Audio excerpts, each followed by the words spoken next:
Good morning, ladies and gentlemen. Ladies and gentlemen. You know, it's kind of a funny thing to say when you're doing live stream. I have heard the statistics. I have never seen the statistics. But I've heard that it is primarily male. Primarily male. I have no idea as to my audience. People that watch the demographic. Because I have unique content. Because I have content that very few people will listen to in general. Which is the Bible.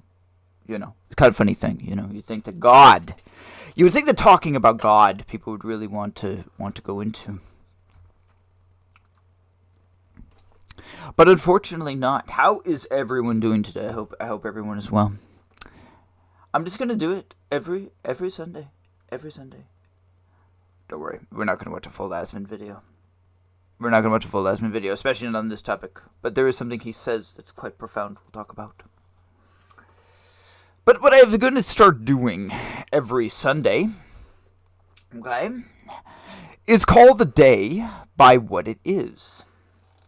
We did this last week, and I'll probably just keep doing it. Just as a reminder. Because once again, as of last night, I found myself insulted. Okay? Deeply insulted. Okay? As if biblical media itself, they did not intend to do this. I'm being a little dramatic. Okay, I'm being a little dramatic. Okay. Because overall the show was good. I did watch Promised Land, but at one point it did give me the middle finger. It did flip me off. And it flipped off all people who follow the Bible. And they say, well, it's not important. Well, if you go back to some of my other videos, I ask the question and I say, well, what if it is important? What if the Sabbath is important? Okay? And I'll tell you what this is. We'll talk about it in more detail, of course, but I'll just quick tell you. During Promised Land, episode 2, when they're reading off the commandments, they go through the first 3, okay?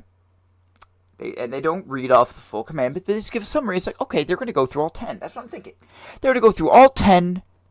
We're just going to quick go through it. It doesn't take that long. Okay, when we're looking at a script, like if 1 page is a minute, on average. Okay, that's how scripts work. Writing works unless something has changed since I learned how to do it. I'm not a professional writer. When it comes to screenplay, I've done screenplays. I know about them, but I'm not like... It's not like I have 5 screenplays which are out there and being sold. I do have 5 novels. It's a different style of writing. Okay. So, it doesn't take that long to go all the way through these. Okay.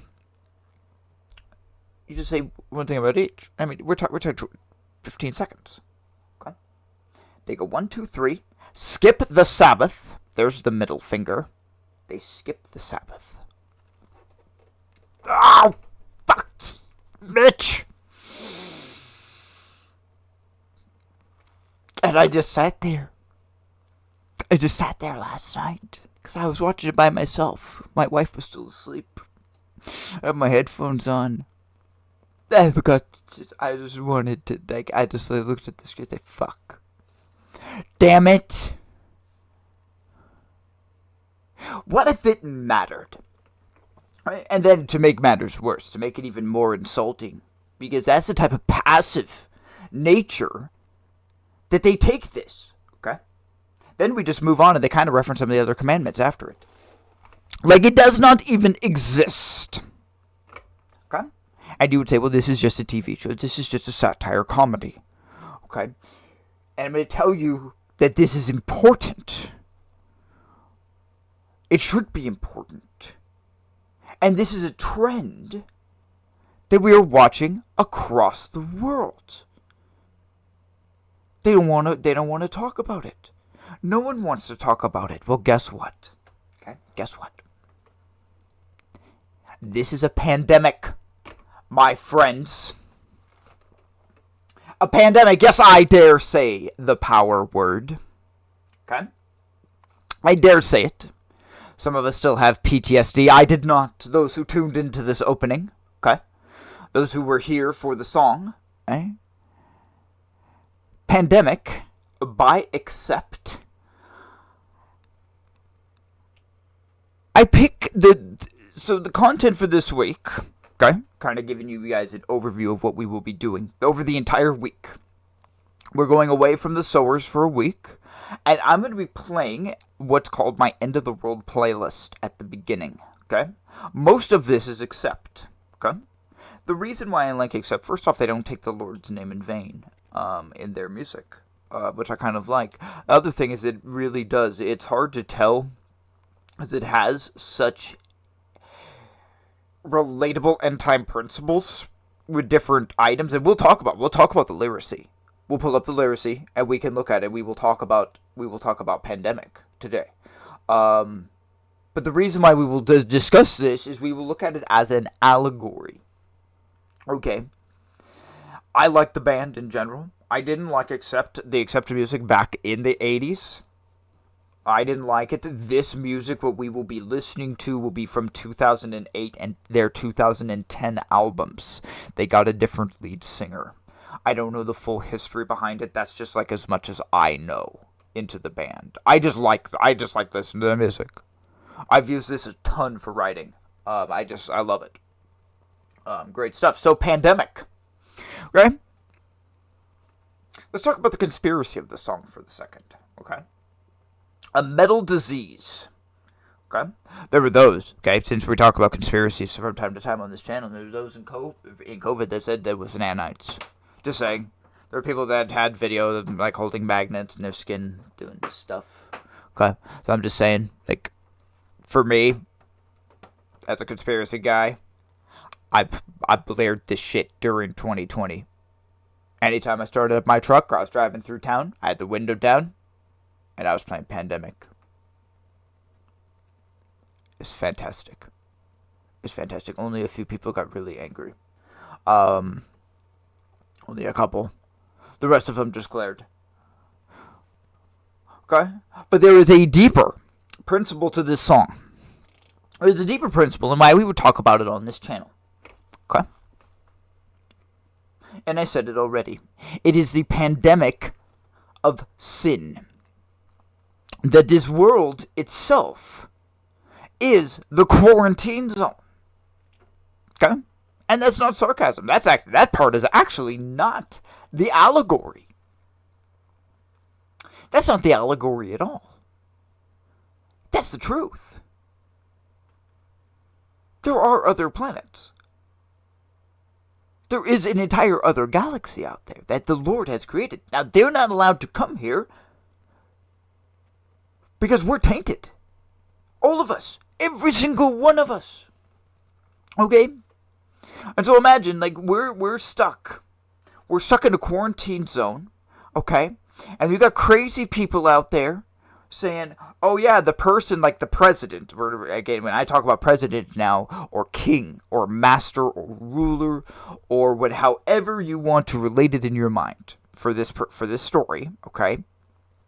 God, okay, he is the sovereign, okay? The grand master of the whole universe.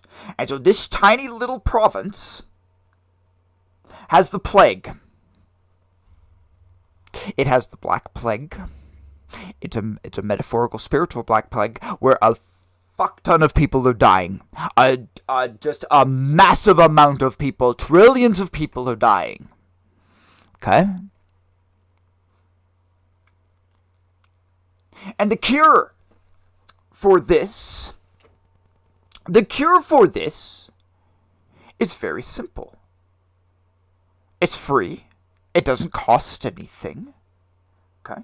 And all you have to do is love Jesus, accept that he is the Son of God, okay, the Son of the Sovereign, okay, that's the president dude we've been talking about, okay, that is his son, so that means we should show real, like, respect, reverence, okay, accept that he died, he was resurrected. Okay? Because we love him, we follow his law. Because we love him, we follow the Bible to the best of our abilities. Okay?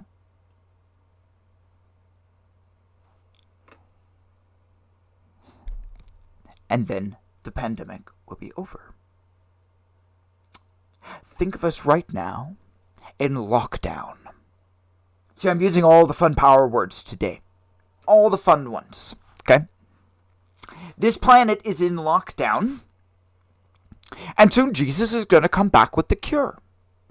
We've all seen the zombie shows. We've all seen the apocalyptic shows, okay? Where you have this town, okay, and there's walls and fences and barbed wire and dogs and people with guns all around it. And we have something mean outside, okay? It's always the same thing in the story. It's something mean that's going to eat you if you go outside the wall. It doesn't just have to be zombies. It could be creatures. It could be dinosaurs. It could be whatever the fuck we want, okay? Right now, it's demons.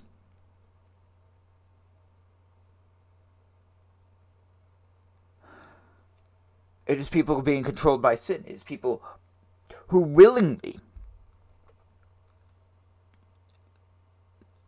You know what? That's not fair. I'm going to be honest with you. Oops, not that picture. Where's the picture? That's not the picture. Did it get turned off? I don't have the good picture. I don't have the road picture that we always have. Hold on.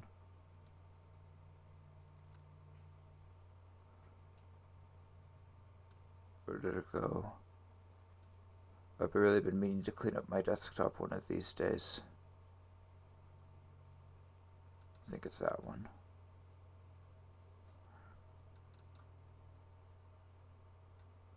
Yeah, there we go. Okay. Hold on. Oops.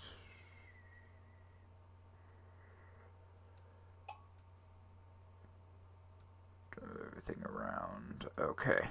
All right.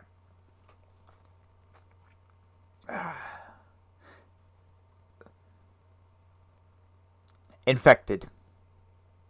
Okay, we're all infected. A pandemic, we're all infected. Every one of us. Whole thing. Okay? Those of us who are going to where the cure is. Okay? Those of us who are saying, fuck it. Okay? I don't care. Or, I'm good. Or, it doesn't matter. The Sabbath doesn't matter. Damn it, Mitch. That's an entire point. That's an entire point off of your show.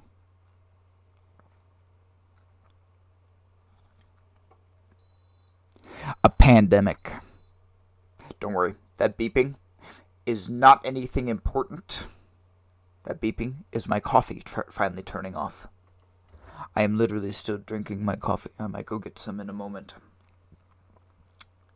It is nice to get on here in the earlier morning, though. Someplace I'm not sure where anyone is. Where I'm at is at 9:40 in the morning. So some places in the U.S. though could be around 7, and who knows around the rest of the world time zones. Well, actually, earlier than that, Alaska is earlier, and so is Hawaii. So technically, if you're in either of those states as well, you're technically way earlier in the day. Pandemic. A pandemic. Now, we need to modify this, okay? Because this picture covers more. This picture talks about more and has more in it, okay? The I believe in God category next to them, okay? Or potentially even trying to go the other direction. We could say that it's the other lane that we can't see over here. Because if we have traffic going this way, okay, there's bound to be traffic going the other direction. And you say, no, you have people that believe in God, they're trying to get towards an afterlife. I respectfully disagree. There are many people in this world who don't fucking care. They don't care. Period. They don't want to care. They hate the concept of God. They may have had a bad experience. And for what reason or another, doesn't matter what you say. It will not. It doesn't matter. They don't want to talk about it.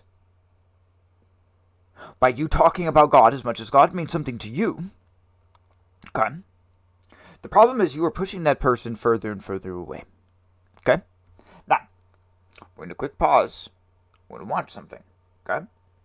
Now, I don't give two shits about, well, okay, I kind of care about him being elected because it ties into the whole Christian national subject, but that's not why we're watching this.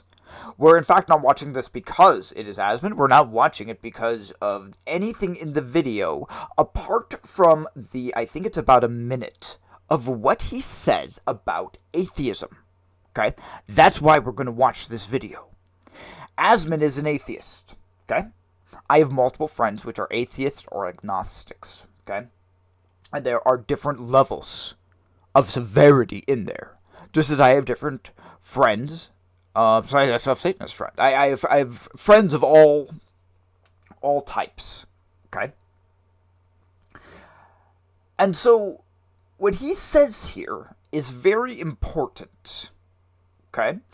Now, I didn't preview... Well, I listened to it, so I know what he says, but I didn't preview where it starts, so I know it basically is here. So we're just going to go through. Anything with this, though, the only reason, like I said, I would care about Zoran is because, remember what I told you guys about law, okay, about the Christian nationals, okay, in this country, making a law to stop Muslims out of fear. This is just a stepping stone. This is not the overall. This is not what's going to get them there. This is just a stepping stone. It is important, but it is not... It's just another stone in the heap. Okay? There's a lot of stones right now that we are looking at. Okay? So, let's get started. Let's watch Asmund this morning. I think this will definitely radicalize people. This type of language will, for sure. Because, like, you can't go and shout out, you know, Jews and Muslims and not say anything about Christianity and then imply that you're not going to be able to win because of Islamophobia. You are absolutely going to radicalize people with stuff like this. And that actually is a very good point. His speech was pretty... And he picked up weird races and stuff. And I understand why he did it. He can't just say every single race and be specific. So I understand why he would pick and choose, but some of his choices in that actually were quite amusing. But like I said, I'm libertarian. I'm not as neutral as him as... I gotta point the right direction. As that dude. Okay, he actually is true neutral. He took a test. I need to take an alignment test one of these days. We'll see where I stand. Because I have very aggressive views sometimes. I had stated, if he is the most humble, if Asmund is the most humble, if Asmund is the most empathetic streamer, then you are listening to the most radical, the most conservative, do I dare say the most edgy. Why? Because we talk about Jesus. And we talk about him actually being the Son of God. Now that's edgy.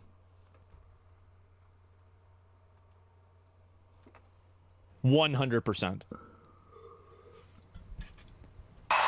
We're atheists? Yeah.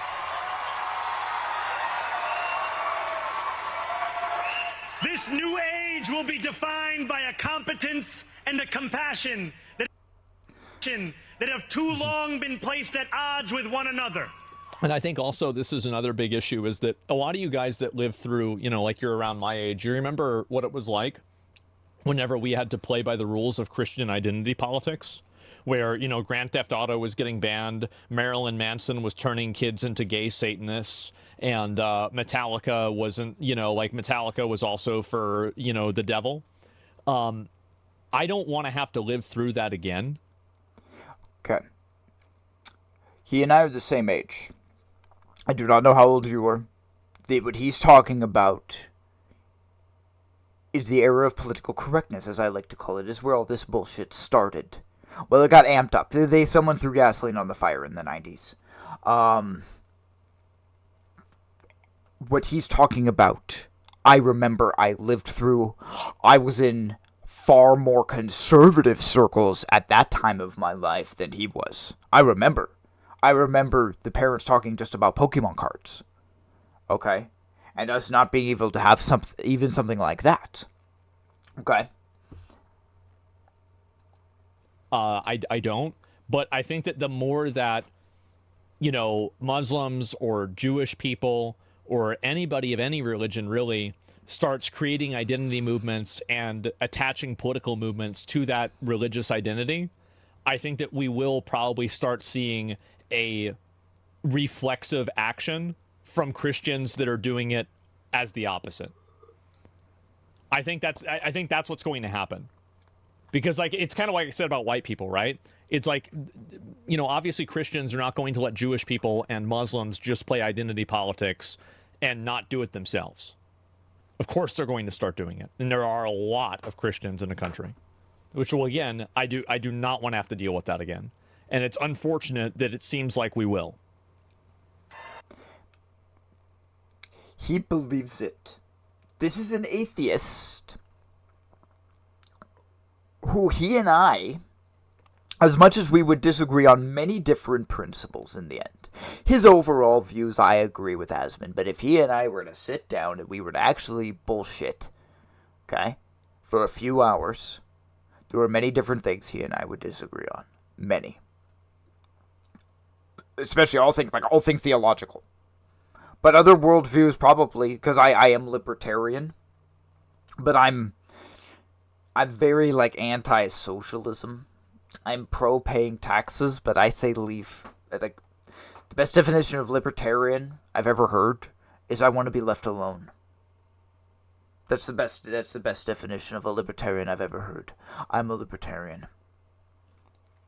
I want to worship God, I want to be left alone, and I don't care what you do. I would hope that you would join me. I would hope that you would join the many others who have found peace, true peace in Jesus. Do you know that there is an antidote, that there is a cure for the pandemic of sin? But I won't force you. I won't force you. We're getting up to the part here. There's a part about him being an atheist that I'm trying to find. It wasn't just about this. This is more overall, which is a subject on this channel. It is a part of this channel, which is the Christian nationalism. What he's talking about, the identity politics is a factor because they're doing it so much. In the end, okay, where's the picture? Different picture. Okay. And at this time, the wording does mean what it does, okay? Like, we swap around the wording, okay? Because I don't like the word forced. I don't like the word want, okay? But at this time, okay, what you are seeing as a reaction, what he is talking about, Asmund, right now in a simple picture, okay? This is what they will do. We have seen it in history over and over. Okay, look at France. Look at France before France became atheist. It was ruled by the Catholic Church. Okay? No, I'm not saying that the Catholic Church was part of God. That's why the thing failed. That's why it failed so miserably, and they slaughtered all of them. Okay? Because it was religious tyranny. Okay? The same thing will return. The same thing that I grew up with, that Asmund doesn't want to deal with, okay? It will return. Because they will feel forced. Now, mind you, I disagree with that word. I've talked about that many times. Okay?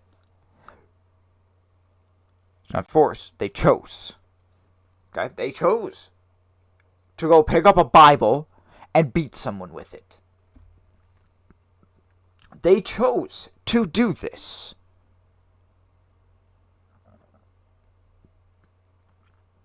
They were with God. There was true faith. Then there would be no worry. There would be no fear. But most of them have never seen true evil in their life. They don't know what it is. And true evil is not your neighbor. True evil, honestly, is not even the person across the world thinking about destroying you. True evil you can't see. Can't touch. You can't hit. You cannot shoot. Yet it is always there. It is unmistakably worse than even the greatest disease. That demons, when you get better, okay, because most diseases, if you get better and you have a higher immune system, the disease it goes away. It has less effect. Okay? The closer you get with God, just warning you, the more things that will appear to stand in your way because you are being tested. Now there will come a point where it'll just get easier. Okay? Where you will get, quote unquote, an immunity. Okay? That the deceiver will he'll just lessen off. Okay? The definition of idiocy is doing the same thing over and over, or insanity. Okay, that's it, isn't it? The definition of insanity is doing the same thing over and over and expecting change. Okay.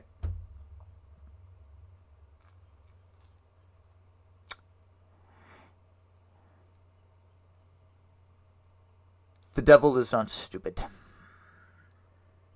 Okay? He's not going to do the same thing over and over, yet he is always there. There will always be something new. And the more you level up, it's our gamer terminology for that, the more we're leveling up, okay? The more we're adding on those stats, the harder the boss is. And it's the same boss, but he comes back over and over, okay? And it's not just him. There are many others who work with him, okay? And they have people. Some of them they openly communicate with, some of them they don't, okay? But the people, even working with them openly, we are to forgive. We are to forgive our enemy, according to Jesus. Okay? This is where they're going. Okay? Because they say forced, and I say they chose. Okay? I say they're not. I say the Christian world isn't acting like Christ. I say that maybe in our daily life, we should choose, okay, that we are this. I don't want to get too deep into the subject because there really is, but we're crossing back and forth to the pandemic issue. Okay? We will prove So annoying. that there is no problem too large for government to solve and no concern too small for it to care about. I saw a lot of people that were pretty upset about there's no concern too small for the government to care about. It's And see, so I'm just letting you guys know, as a libertarian, what this guy said, I thought he was nuts. I thought what this guy's trying to do is nuts. I'm not I don't have any degrees in economics or anything. I would like to say I have an okay understanding of how governments work, of how country's law system, which this guy's trying to say he's crazy. It's like, oh no, I don't know, it sounds good, but man, sometimes the road to hell is paved with good intentions, right? For years. No, funny he says that. We're just gonna take 1 second. We're gonna say that. Okay. Hi. I wonder what group says that. I don't think we should say that. If we're on the right side, I don't think we should say that.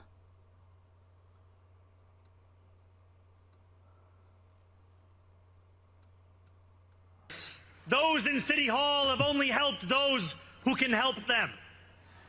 But on January 1st, we will usher in a city government that helps everyone. Now, I know that many have heard our message only through the prism of misinformation. Tens of millions of dollars have been spent to redefine reality and to convince our neighbors that this new age is something that should frighten them.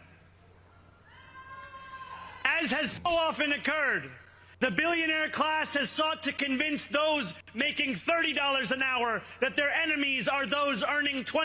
Okay. So I'm going to be very clear here. We're going to be very clear about rich and poor. Okay, this is not a new thing. It's never going to fully equal out.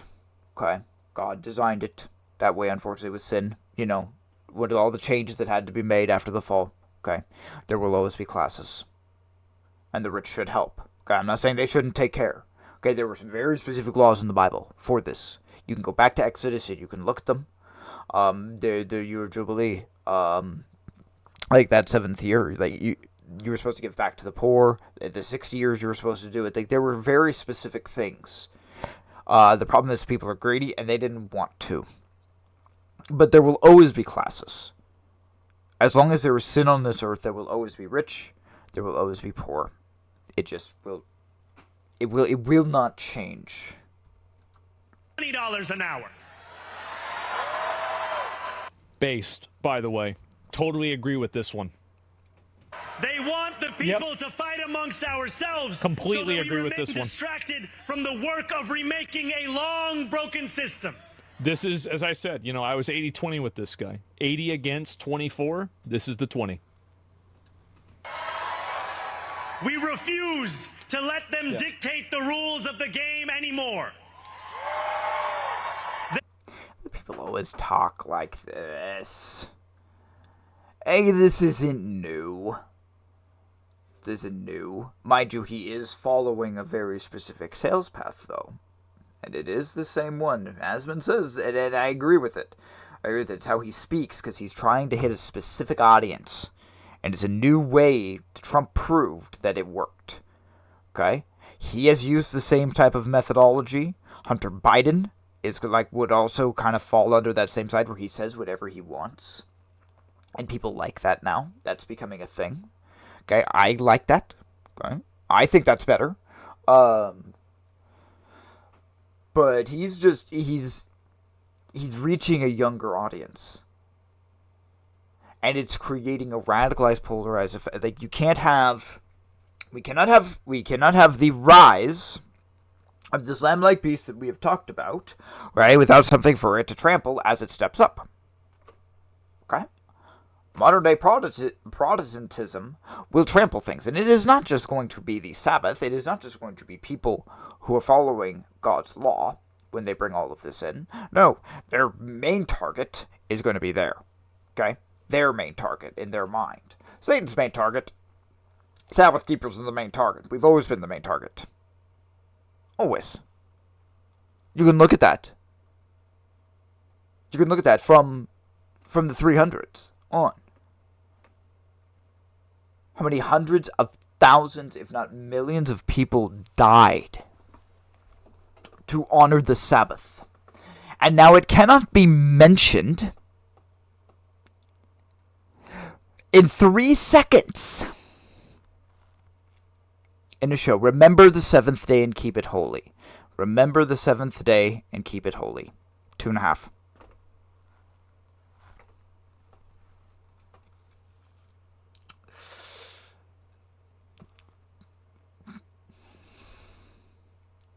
Mitch, why? Why did you fucking do it?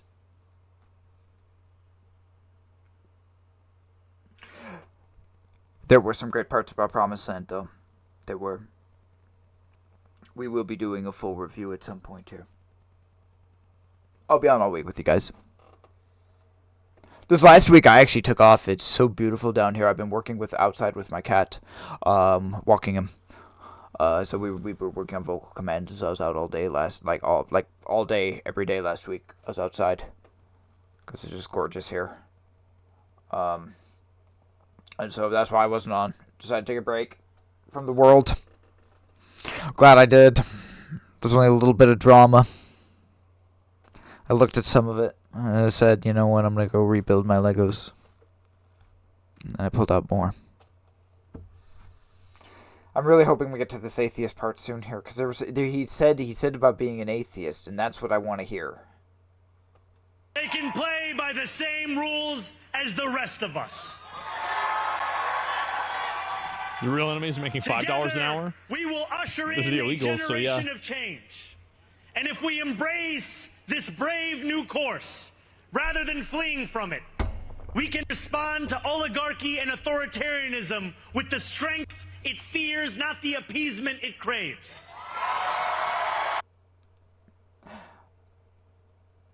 Here's the thing. There's the thing, guys. You ever heard of what's called a masochist? There are those. There are those. I'm just saying. There are those who get off on rejection and pain.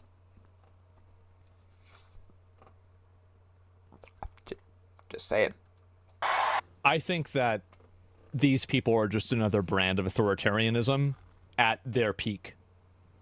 Authoritarianism is when somebody else controls the reins of power.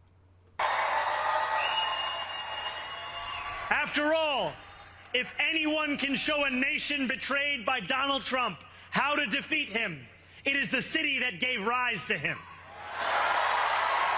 I'm really hoping we get there soon. And if there is not the any tyranny way I to wanted to go terrify on. a despot, it is by dismantling the very conditions that allowed him to accumulate power.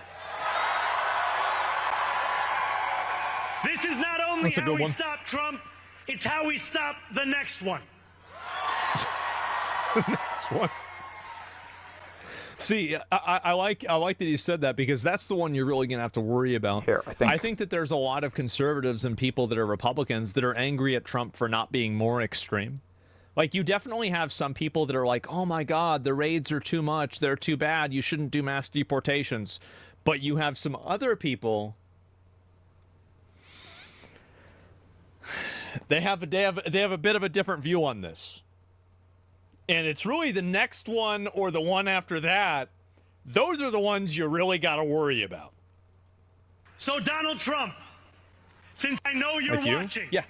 I have 4 words for you. Turn the volume up. Okay. And this here is just them yelling. I don't know where the whole atheist thing was. He talked about being an atheist. Okay. And I will search. I'll have to search for it later. I thought it was in this video. And basically what he said is that he doesn't care. Okay? He doesn't care about God. He's an atheist. He doesn't believe. He doesn't want to. Okay? There are groups of people out there like this. Okay? And as Christians, okay, if we are going to continue the allegory that this is a pandemic, okay? There are those who are infected and do not care. There are those who are infected and celebrate, okay? And there is not one thing that you can do. I'm sorry. I'm very sorry to have to tell you that. There is not one thing you can do. Okay?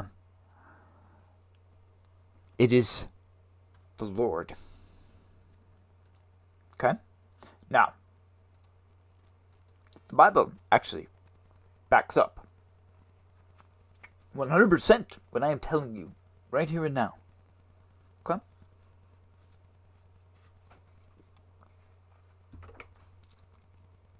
But we have to go to someone very prophetic.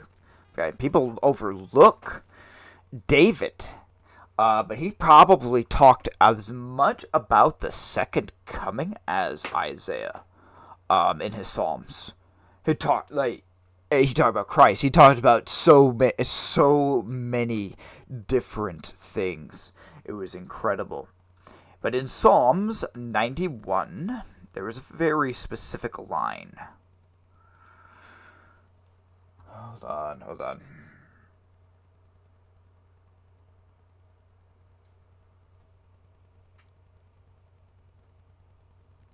Where shall we start? So we're going to go 91:4. He, speaking about the Lord, shall cover thee with his feathers under his wing. Shalt thou trust, his trust shall be thy shield and buckler. Okay? Thou shalt not be afraid for the terror by night, nor the arrow that fleeth by day, nor for the pestilence that walketh in darkness.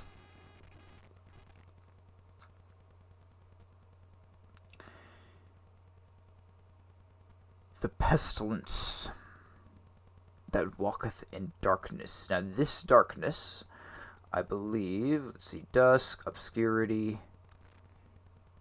No, it actually is night.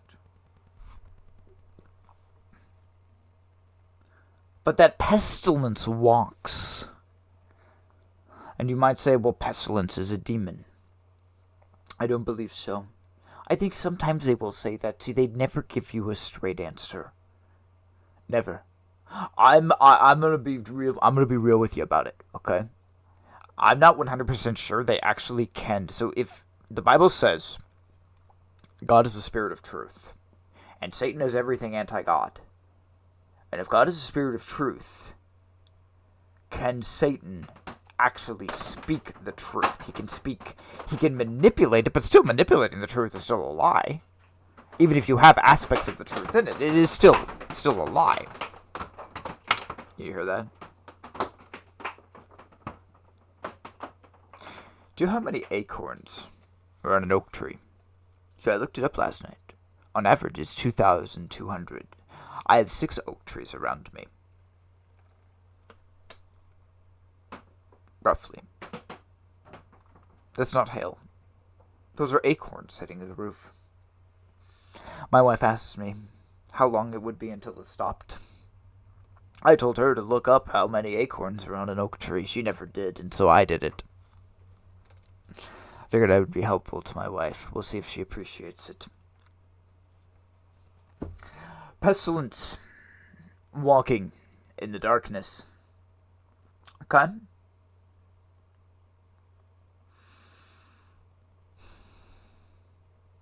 They do like it at night. I'll admit it. They're there all the time. It's not that they can't come out during the day. It's just that they prefer it. I don't know why. I don't.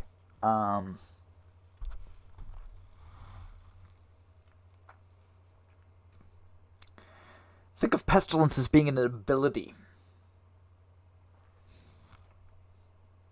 We saw an angel do it with David. Okay?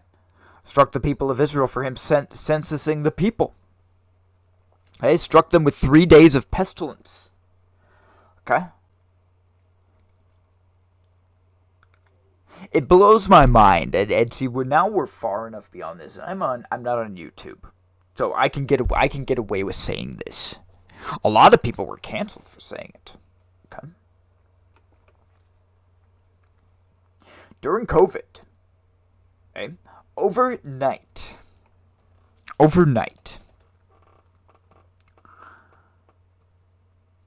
every single church closed. They were unsafe. But those people didn't know this verse. If they knew this verse, they would know disease. Walk us through. Now let's look at Paul. Paul was bit by a viper. They said that pestilence or disease or whatever wouldn't affect you. Okay? They've all said that. Jesus said that. If angels are with you, you're not going to be affected. Like, protection from God, it's shown. How many times? Look at Paul's entire life. Okay? We could talk about it over and over. It's proven. We are getting a little off topic because this is talking about a literal pestilence, a literal pandemic. Okay? And that is part of it. Don't get me wrong, that is part of it. But that's one of those stones that's in the hill. Okay? Do you know what evil proved that day? I'll tell you a secret. I'll tell you what evil proved. Okay? In 2020, evil proved that Christian society, all of organized religion, had no fucking spine. Yes, I said it. No, I don't care if you're pissed off at me. I have thought it for 5 years. When it happened, I nearly lost my shit. Because it is what I have been saying. Okay? It is what some people, there are a couple good ones out there, I don't agree with him on everything. But Dr. Conrad Vine in the Adventist Church, he pushed it. Because guess who folded as well? The Adventists. The supposed people of God who worship on the seventh day. They closed all of their churches. Everyone closed their churches.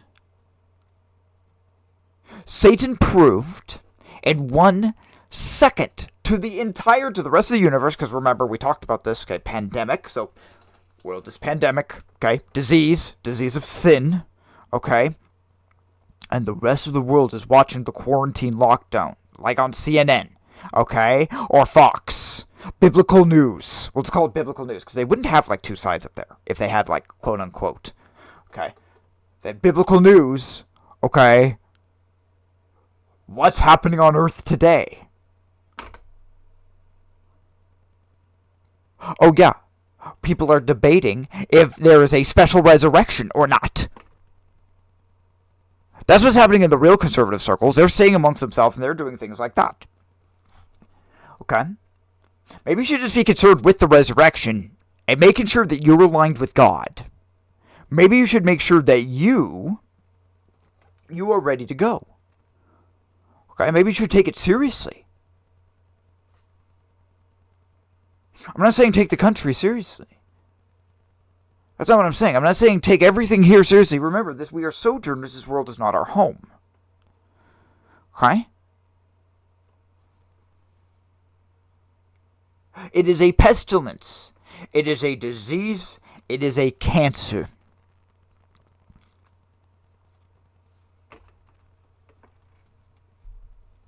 Yeah, I truly believe that when we get up to heaven,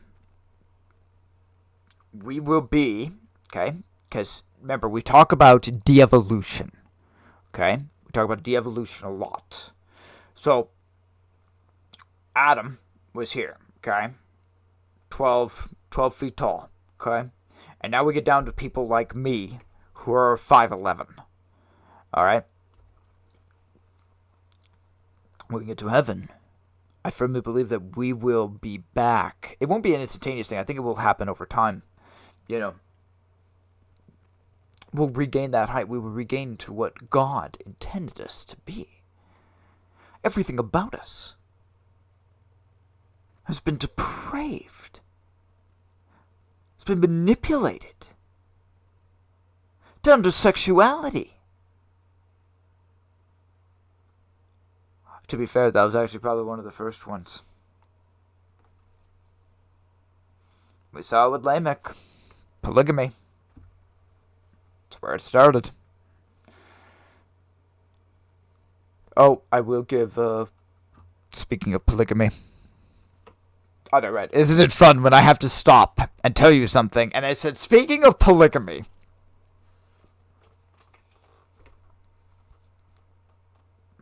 Yes, speaking of polygamy, I'm very proud of House of David.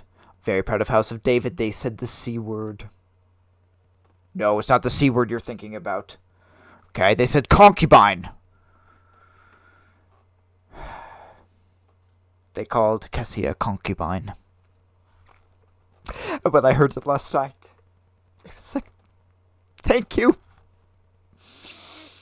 Thank you. You're still going with a more modern romance, but at least we're, like, getting into, like, it's more like Middle Ages style romance. Like, you'll see, like, on these shows now. Like, that's kind of where House of David is at with it. Got a bunch of different love triangles going on. It's actually kind of interesting. Especially, I like Kessia. I'm rooting for Kessia. Because I didn't like Ahinoam from the beginning. I'll admit it. I'll admit it to you. Okay? And we can go back to records and we can show that I said that Ahinoam was a villain. Okay? Ahinoam is Saul's wife in the show. Okay? And Kessia was a servant who is now raised up, and so, you know, she's now with Saul. And she's a concubine. And they actually said it. They haven't said anything about multi-wives. David has like 6 or 7 wives just listed in the Bible. And it's not even concubines. His son has a shit ton more. Like a horrible amount more. There was no reason for him to do that. He lost his mind. What man Because we talked about this in the beginning, the chances are that most of my viewers, people who either watch live or go tune in later and watch, are male. Okay, so I'm going to say to you guys again, what man would want to have multiple wives? It sounds fun, okay? Until you're married. And then you think, holy fuck, why would I want to do this again? This is enough as it is. This is hard enough as it is. Why the hell would why would I want to? They'll kill me in my sleep. I've said this for years. As I've had the polygamy conversation. I came from Idaho. Not that it happens now that much, okay? But LDS were known back when, 100 years ago or so, for polygamy. So it's something that's still talked about from time to time, and even practiced in some more of the radicalized areas for it, okay? But seriously, they did. It said the C word. Concubine. I'm so happy. I was so happy with all of House of David this year. Like this season. I say this year. This season, House of David, I am so happy with. And the reason is I'm so happy with it is because we're at a place, as I've liked to refer to it, in between the verses. So the only major thing that needs to happen, which I watched the episode last night, the foreskin episode. It happens, episode 5. David goes and kills 200 Philistines. I would have loved to have seen more of a Rambo style. I like what they did. I know why they had to do it. The way they did it in the story, where they have more of a big battle, and it's not just David just being a badass and being like I said, Rambo, going through and just slicing up all of these dudes, okay? It's because of the overall arcs that they've set up for the season. It's the amount of episodes they have to do, and it's where we're at in the season. I understand it. It's actually not something I'm going to dock them for. Because I think the Bible, as long as he is in the battle, it doesn't say that they came to his rescue or there was something, but we have to... People have to start making choices. Because we're coming up on the end of the season. And so we're going to have people start choosing which king they're going to follow. And Joab is now finally starting to go on David's side. We're seeing a pretty drastic switch this season. Because he will be his general. So... It's going to be very interesting to see where the season ends. I like it though. We have a scene to watch potentially today, at one of our sections. We're going to be coming up to the end of section 1 here in a moment. I kind of like doing that, and I think we're probably just going to follow the same rhythm that we're doing. We'll take a moment. We'll just kind of talk about it. That I'll probably be on for like a couple of weeks. So I'll have content, I'll know what I'm doing, and then I'm not going to lie, I'm going to take a break. And I'll probably be off for a week or two, and then I'll just be back. This week specifically, make sure to listen, very, very specific, make sure to listen to the music at the opening. It will have meaning throughout the episode, so every episode is going to have a different song, and we will talk about the lyricy. Concubine. I'm so happy with Kessia. Like I said, I wasn't a fan of Ahinoam in the first place. Oh shit. See, that's what happens. It's called complacency. I forgot. There is Asmon's video. Like I said, all we cared about was that specific section. His reactions, of course, are very good as always. He is a neutral individual, which I do like. And so, if you have not checked out Asmon, go check out Asmon. Everyone knows who Asmon is, though. And people have very strong feelings for or against. I like him. I don't give two shits about this. I just listened to this because I wanted to, because I view it as a bigger piece of the puzzle when it comes to the Christian nationalist subject, and that is not to be confused with white nationalist. I've had people jump on this channel and say, are the Christian nationalists white nationalists? For the record, no, they're not. They're not. They're very different. I'm not going to say that they're not radical. They're very radical. I have admitted to you that I am radical. I am radical for God. I'm radical for His Bible, for His Word, for keeping it, but you gotta do all of it. That's my problem. That's my argument to them. I can't just tell them to stop. I can't just tell them to stop worshiping on Sunday because that's not going to work. You can't tell someone to just stop. You have to beat them in intellectual conversation, which I've tried to do, okay, over the years. Has it been really effective? I don't think so. Because in the end, when they can't win, they just turn around and they just walk away. And they just call me crazy. Not that they have proved me wrong. They haven't proved me wrong.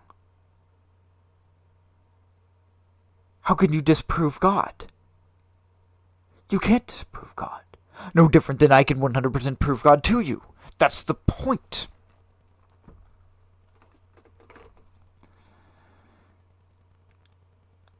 They're going to pick the wrong day. Because in the end, they're not being led by God. They're not going to do the right thing. It's going to be glossed over just like Promised Land.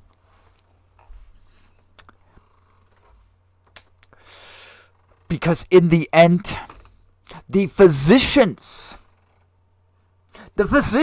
of this disease, the doctors, are infected. The people in this horrible crisis and pandemic, where trillions upon trillions have died over the past near 7,000 years, the doctors, the people that should be passing out the medicine,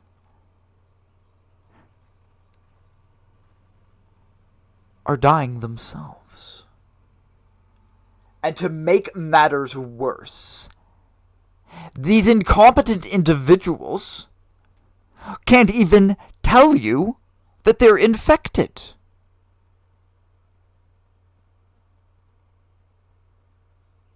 They can't even tell you they're infected. Oh, I love allegories. I do. I don't write with them that often. But when you're talking about them is why I've always loved philosophy. I was a philosopher for years. I'm not a philosopher now. Are we kind of skirting the edge with it? Yes. Yes. Okay. But I can use a metaphor and use a biblical allegory. Okay. Many people call it a parable. Okay. You could, if it is less offensive to the more conservative groups that will watch, you can call it a parable. And that's just fine. I'm no prophet. I'm no pastor. I am merely a man who has done really bad things, and God said that I'm going to do other things. And so therefore I am here. In the end, it is your choice. The reason why why I wanted to find that atheism clip, okay, is because it is an important principle. It is something that more than one person who has visited this channel has brought up. It is something that makes this channel stand out. It is something that it is the reason why I am so radical to begin with. Is that I will look at my viewer and I will tell you, I don't care what you do. I don't care. If you want to go do the other thing, you want to go be gay, go be gay. You want to abort your child, abort your child. Okay. It is your choice. You will have to make peace with that eventually. Now you can say there is no God. Well, guess what? Okay. You can't prove that. I have just as much evidence on my side. In some ways, I feel I actually have more. Okay? I have more evidence than the atheists. Okay? But they don't accept it because they're in their magic of science. Okay? I just did my own magic. Okay? Both are fictional. Okay? In principle, in some ways, you can explain it as fictional, and yet they are both very real. It's a weird thing. Worshippers of science.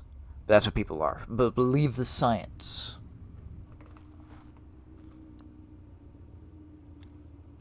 Do you still see people wear masks where you are? You know, I like to bring up, as a former smoker, back in the 1950s, did you know that doctors recommended Camels 9 times out of 10 over Marlboro cigarettes? Better for you. Better for your health. Okay? I personally was a Camel smoker. I smoked Camel Blues. Okay? And people would say, the old phrase, would you walk a mile for a Camel? I can legitimately say yes. I have walked a mile for a Camel cigarette. In fact, it was over a mile, and then I found a Walgreens, and I paid a little bit more for a pack of cigarettes, but it was worth it when I was walking home from the bar because there was nothing else open at 2:30 in the morning. Okay? And so follow this, that you're saying, whoa, you're telling me that doctors, okay, promoted cigarettes. And I would say yes. And they would say, prove it to me. And I would tell you, well, unfortunately, my doctor's dead. And they would say, what? And I'd say, yeah, he didn't follow his own advice. He smoked Marlboros.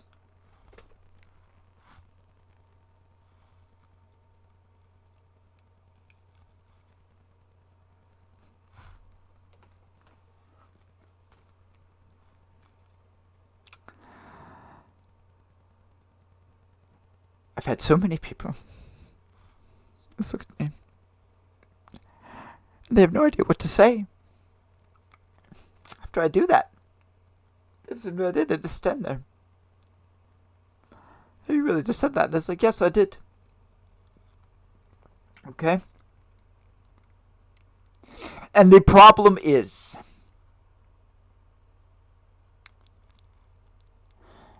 that the doctors, okay, I'm not talking about literal doctors right now, okay, remember that, okay, this is a metaphor, okay, it's an allegory.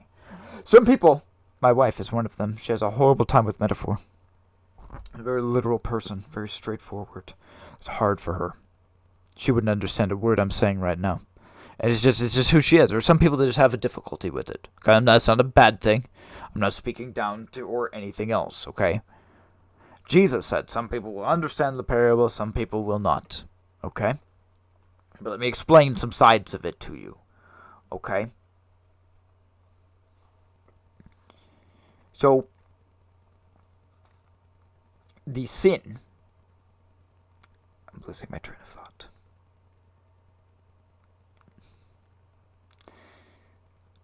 Hold on.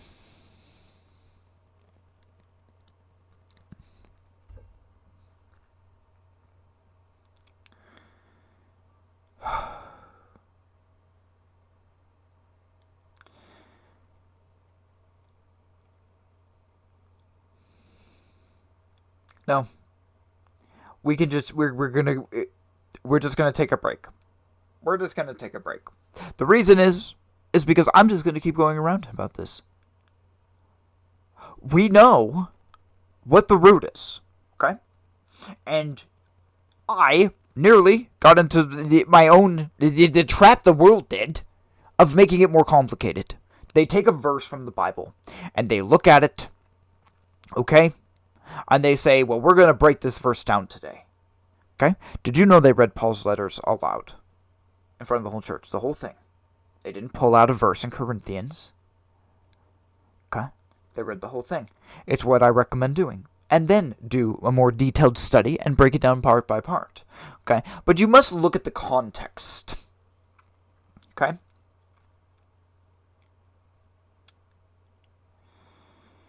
And the context of the world, of the false leaders, okay? Because the false leaders, okay, this is where I was going. It takes me a second sometimes. I'm generally pretty good. False leaders. The false leaders are the doctors.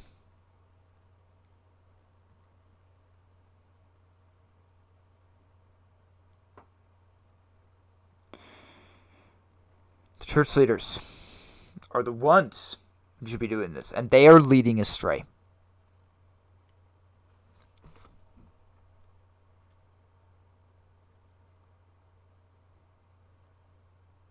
Sorry. Like I said, most of the time, it's good. It's still a unique thing for me to do this on camera. I'm getting better with it. I'm used to talking and doing things, but I'm used to just being like on the phone. So it is a unique difference to be doing this. The pandemic of sin.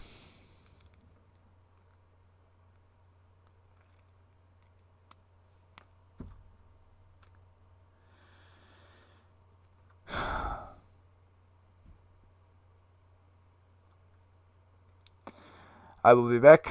I'm going to take a quick break. I will return. I'm going to get some more coffee. And we will probably watch a few clips here. We got a few things we can talk about. Overall thing, though.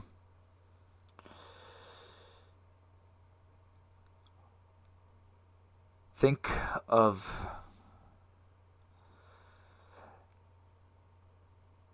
the break, ponder.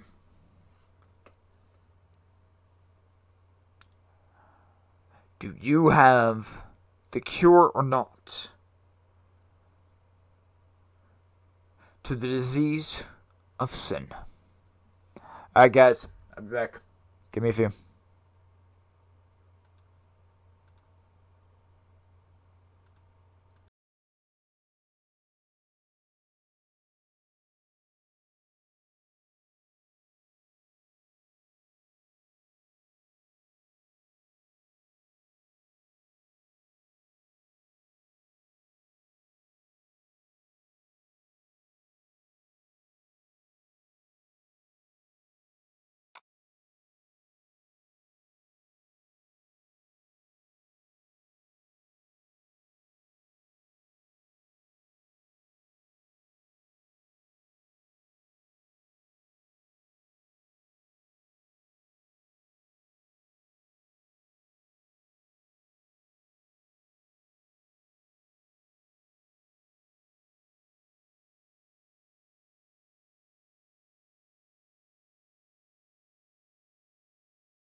He leadeth me, oh blessed thoughts, oh words with heavenly comfort fraught.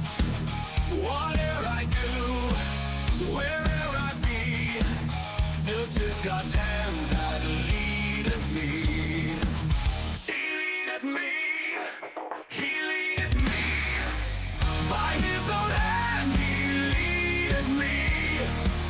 His faithful follower I would be, for by his hand he leadeth me.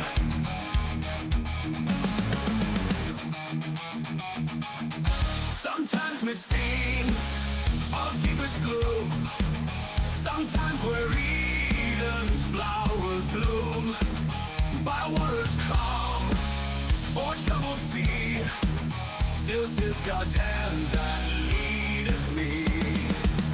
He leadeth me, he leadeth me, by his own hand he leadeth me. His faithful follower I would be, for by his hand he leadeth me. Lord, I would clasp thy hand in mine, nor ever murmur nor repine. Content whatever lot I see, since 'tis my God that leadeth me.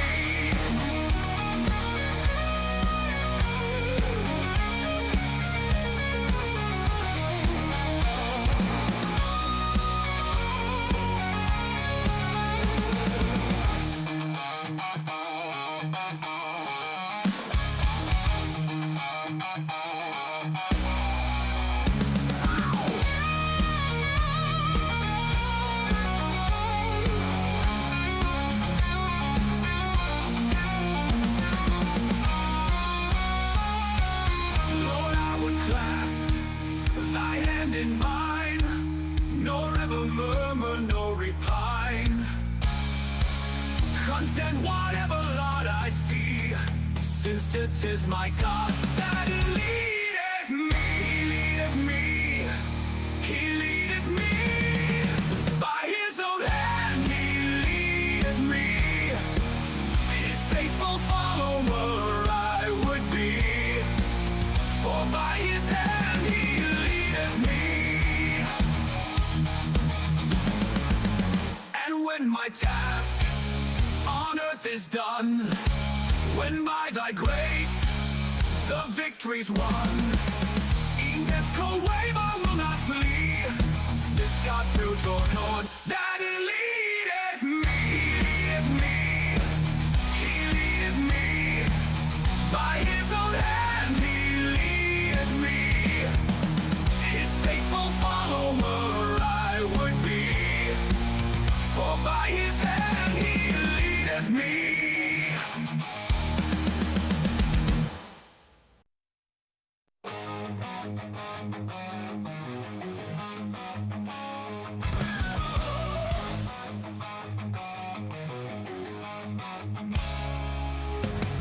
Grace unmeasured, boundless and free, flowing from the heart of eternity, poured out on the cross, it covers all sin. Grace that welcomes me, grace that draws me in, grace unmeasured, grace untold, the greatest story ever told. Grace that saves and sets me free, grace that flows eternally.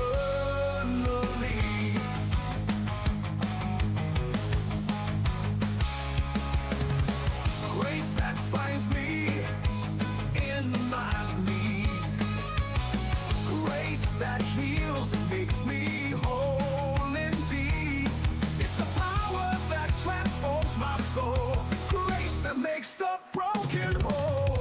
Grace unmeasured, grace untold, the greatest story ever told.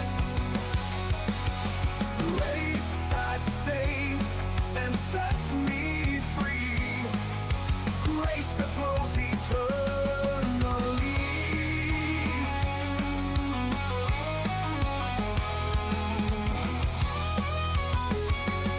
No sin too great, no heart too cold, grace that reaches and makes us bold. In every trial, in every fear, grace that measured, always near.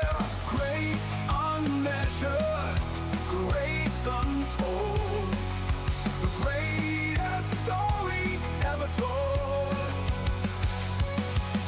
Grace that saves and sets me free, grace that flows eternally.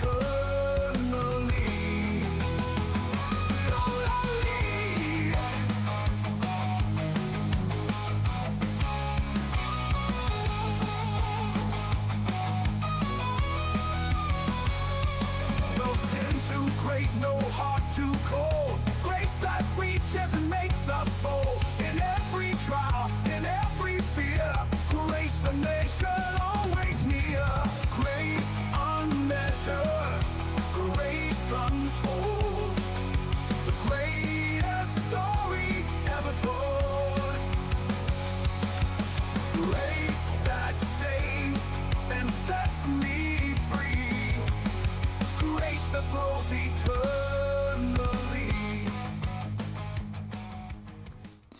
I shouldn't listen to that one that much, because that's not actual hymn. It is a really good song, though, that they do. But I just threw on a playlist real quick. Just, it's better to have it going, but I don't want to play all the accept songs. And that was what I had up, so that's why it took a moment. Alright.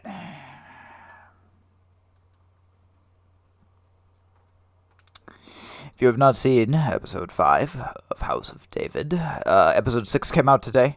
I have not watched it yet. It's literally like when I got up, I took my cat out for a walk, and then I just got on here. I haven't done anything. So episode 6 is out. This is a spoiler, not a huge spoiler. This is just the battle scene. I'm not sure which one. I think it's David. I think this one is the first.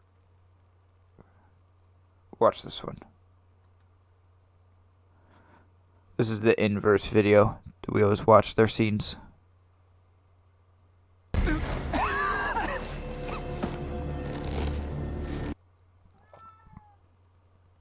To this specific moment. As I always like to do, I'll get you caught up. My cat's upset. FYI. Because I've been taking him out so much lately. He's actually been quite good today. So I'm on with you guys. So getting you caught up. So David and his men were kind of set up by Saul, and he sent word to Achish. Until they're trying to kill him, he decided David is going to save his small group of men, and he runs away. Tries to lead them. The part there that I talk about that is not biblical is them all riding into the rescue. That's what I speak about with it. I understand why they did it, and I'm actually not docking them points for it. Not to my knowledge. I'll have to look at the overall season, and of course, like, I've only seen this episode once. I will definitely have to go back. But I don't care that they did this way because of where we're at in the season, the number, like I said before, the number of episodes, where they're at in the season, and it's not technically against the Bible. It doesn't say they came in and rescued him. It doesn't say they didn't. We knew that David did the impossible. He killed the Philistines, he got the foreskins, he went back to Saul, and he marries Mahal. That's what we know. And then Saul tries to kill him. You know, that's what has to happen. And Adriel and Marav will get married. Those are the three things that have to happen this season in Scripture. There might be 4 or 5, I don't remember. I'll have to go through and I'll have to look. But to the best of my knowledge, we're in this, and that's what I said. I like what I like. Okay, so season 1. Okay, season 1 was potentially one of the most told Bible children's stories of all time. Apart from Noah's Ark, apart from the story of Jesus, David and Goliath is one of the most popular stories of all time. Everyone knows it. Doesn't matter what religion you are, doesn't matter who you are, you have probably heard of David and Goliath, okay? So we're taking the first season is heavy scripture. So you must do everything that you can in there, okay? Unfortunately, there were things that they did not do. That's why they got the rating that they did. Okay? They were just things they ignored. They went a different path. It was not theologically sound. Okay? We've talked a lot about Season 1. Season 2. We are now at a point where we have a couple of years where David needs to become something. He needs to become this mighty man. Okay? And there's not a lot recorded in the Bible about it. We know a few things that need to happen, so that gives John Irwin and John Gunn a shit ton of room to maneuver in this season. That's why I like it. It's good, and the things that they have done are not technically against the Bible. They merely add to the story, and we can hopefully get more good content. This season, especially, I'm gonna give you a spoiler, especially Joab versus Doeg. Especially Joab versus Doeg. You don't fuck with Joab. Like, you think Doeg's bad. You think Doeg's a mean son of a bitch. Joab in the Bible is a heartless bastard. Like, what he did to Edom alone. When David sent him down to Edom, he killed every single male. He was down there for years. Every single male he could find. I mean, Joab is Joab, and so to see that character and that really do it, I was very, very happy. But that's all they have to do. They need to set it up, and they need to get David ready to run. They need to have Saul get ready to kill him. And so many of these other romances and side things that they are doing, especially Jonathan's story. You know what? I actually really like Jonathan's story. It's not biblical. There's actually not a lot about Jonathan in the Bible. I love how they have made him the type of character they made him here. I like that he and David were friends, best friends, in this show, how they've done this. Okay, because that is scriptural. They were best friends in the Bible. But that he knew that David was anointed. I like that. Because for him, as he says in this episode, he says it is a relief that he doesn't have to be king. Jonathan didn't want to be king. He wanted to serve God. And you get that. You get that. Someone like David, if you talk about friendship, okay? And you can see this today, that many people, you can't be really close friends. I as a Christian, cannot be close friends anymore with people who I were as a Satanist. Deep down, I am friends. I have friends, okay, but are we really close friends like we were? No. It will no matter what create a rift. Could David and Jonathan been best friends if he had kept the anointing a secret? Could they have been truly best friends and there wasn't an understanding between them saying, hey, I'm going to take care, which David did. He took care of Jonathan's son. Mephibosheth was at his table for the rest of his life. He was a cripple. He took care of Jonathan's son. And so, actually, that's funny. Because they gave him a wife in this. I'll bet you that's going to be the mother, the lady who he is with now, that nurse, Jonathan. Because he's with a nurse. He just got married in this episode. That would be Mephibosheth's mother. So they'll bring him back. Okay, they'll bring her back after Jonathan. Because Jonathan will be here for this season and next season. So that his wife actually probably will continue throughout seasons 4 or 5. Mephibosheth was there for a while. I mean, Mahal wasn't. To the best of my knowledge in Scripture, Mahal does not have a happy ending. Like, they're making this huge love interest, but in the end, it's actually going to be a really dramatic shocker. They stay married, but they don't have kids together. He doesn't ever go and see her again. He gets very upset with her. And that would happen probably in season 4. Probably season 4. It's when they bring the ark into Jerusalem. And so he would have to be king by that point. They would have to take Jerusalem. That'd be the best, cheapest season. Probably. I love this. I love this show. I'm sorry. We got off on a real tangent there. I'm sorry. But I like it. Let's finish it. It's actually, and it's not, it's not highlighted like it should be. Akish running. Everyone, all the villains in Scripture, okay, especially the Philistines, knew the God of Israel. Okay? No one disputed the God of Israel. Many of the heathens respected. They may not have worshipped, but they knew, understood, and respected it. Look at where we go today. I mean, let's take one more example from this. Jonah. Okay? When Jonah, before they threw Jonah overboard, okay? Before Jonah said, you better throw me in there, okay? Every man got up and started praying to his God. Okay? Every man got up and they started saying, we're all going to die. Every man prayed like entreat your God. Okay? Then they bring up Jonah, who was asleep. They first off were confused that he was asleep in this massive storm. Okay, and then he tells them his God, that he worships the God of Israel, the one true God. And then they're like, holy fuck, what have you done? You've killed us. Because your God, we know. We've heard the stories. We heard about the Red Sea. Right? We heard about Jericho. We heard about all of these things. And so Akish running is actually a really big principle. That he sees the God of the Hebrews, that he had heard all these stories about, that he knew. And it's why David will fight for Akish later. This would go into season, okay, let's think here. Okay, so this is season 2, season 3 it would be next season. He would fight for Akeisha in season 3. And so he will actually have a city. David will have his own city, Ziklag. I believe it's Ziklag.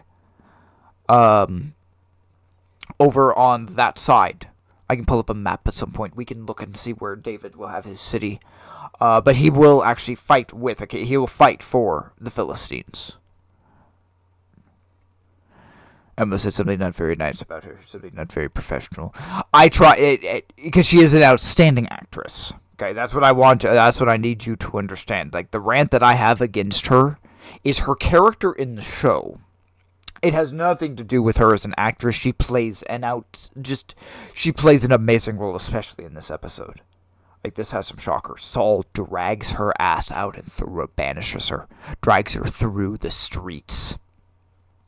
Like, this show is getting intense. This show is getting darker. It's getting intense. Saul's going crazy, which is exactly what we need to see according to Scripture.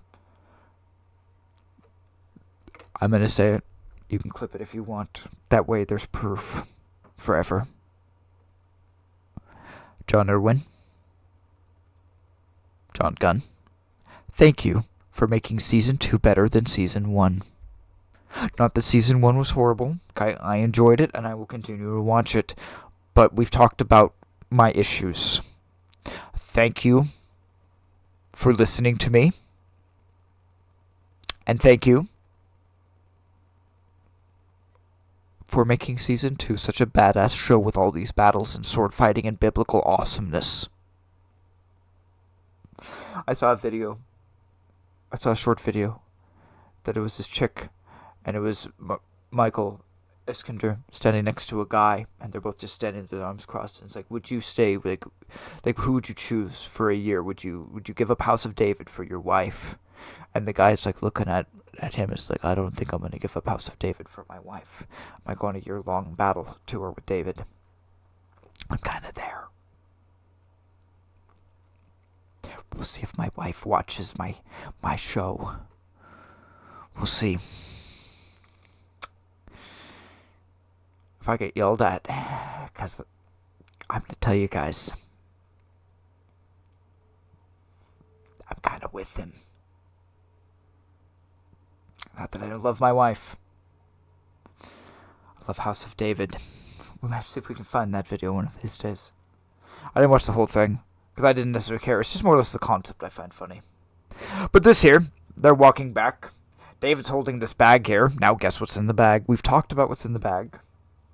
Yes, that's right. That's a foreskin bag right there.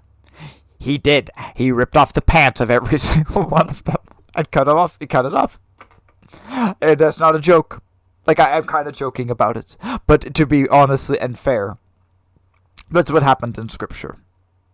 That's what happened in the Bible. You can go read it. And they did a very good job. I thought it was good. My only thing was I thought it would have been pretty badass to see David just slaughter 200 of them on his own and survive the entire thing. Like I said, like a Rambo style status. But I understand why having this guy, well, actually both of them, both of these guys here next to him, I can understand, because Joab and David need to start building a true bond by the end of the season. We've seen him change drastically. We've seen Joab change. But we now need to see him and David become more, I don't know if reliant on each other, but allies. We need to see them become better allies, and Joab saying, hey, I'm going to work with you. And we'll get there. We will get there this season. Jonathan, these two are already a really good mix together. She goes, nose ring guy's creeping around. He's creeping around. There's a nose ring guy. What's nose ring guy gonna do? It's like, yeah, he's an asshole. Plays a great villain though. Like I said, I love the. I understand why they did this. Okay, this is just how they have pushed this season. It's how they have led up to it. I'm not going to say I 100% agree with it because it is scriptural. David was not necessarily interested in Mahal. Mahal was very interested in David. But David, according to Scripture, did not show any interest or whatever. We don't know the intricacies of why Saul changed his mind. That's why, why he promised Merav and then went to Mahal. We don't know. We don't know why it changed, but David did not show any interest. David didn't care. And yet, with his future, and we know what happens with him, it's kind of hard for me to say, when I really think about it, maybe he was always a ladies' man. Maybe he always had a weakness with women. We saw that with Abigail. He took a second wife at that point. And a third wife. He took a Jebusite wife as well. I don't think they're going to show those. I don't think they're going to do that. Remember what we said about the C word? Concubine. Concubines. They weren't concubines, though, in the Bible. They were legitimately his wives. In this, that's how they'll hopefully write it off. Hopefully we'll have more of the C word.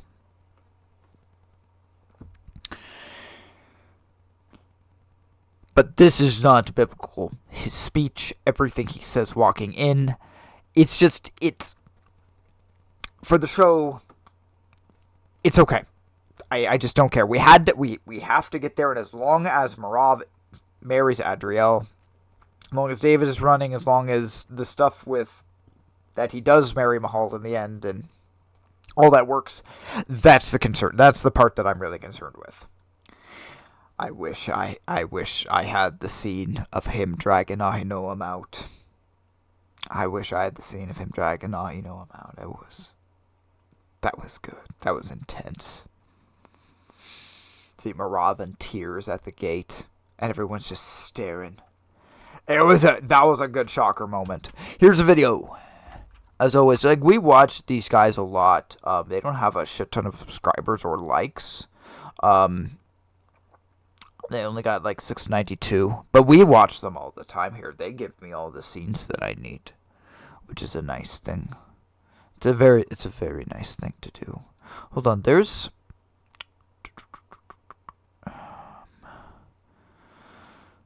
something I wanted to play real quick, but I didn't see it on my watch now list. I saw it on my other one. Getting too many things here. It's getting crowded. I'm gonna have to start cleaning it up. I don't see it. I'm gonna have to swap accounts real quick. I grabbed a song that he did.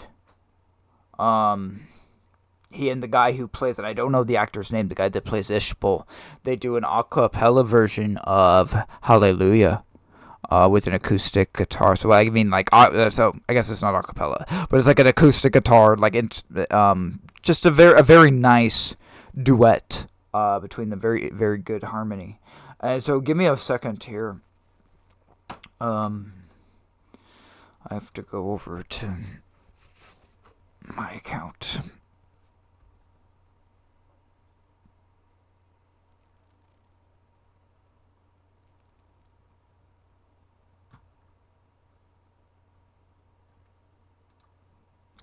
I still haven't watched that Nick Fuentes interview. I keep saying I'm going to, but it's 2 hours. I'm pausing. Okay, there we go. I'll make sure everything's good.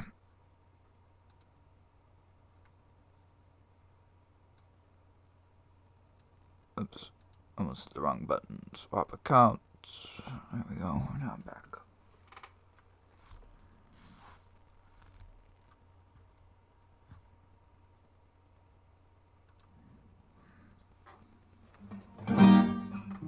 This guy who plays Ishbal there. I heard there was a secret chord that David played and pleased the Lord. You don't really care for music, do ya? It goes like this: the fourth, the fifth, the minor fall, the major lift, the baffled king composing hallelujah.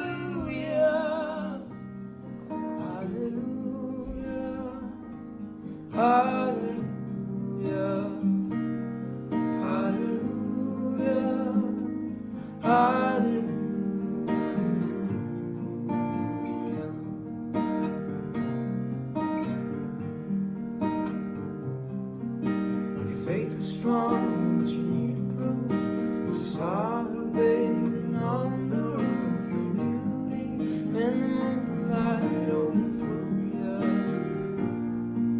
She tied you to a kitchen chair, she broke your throne and she cut your hair, and then from your lips she drew the hallelujah,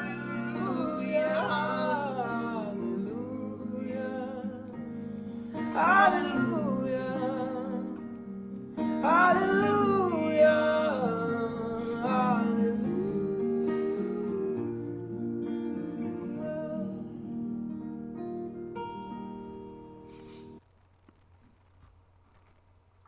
Outstanding rendition.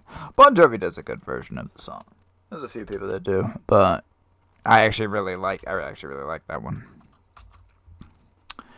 There's a video. I'm surprised I'm actually not on Wonder Project on this account. I am on my main account, but not on the BTalk account, which is strange. One would think that I would be, considering how much I talk about House of David.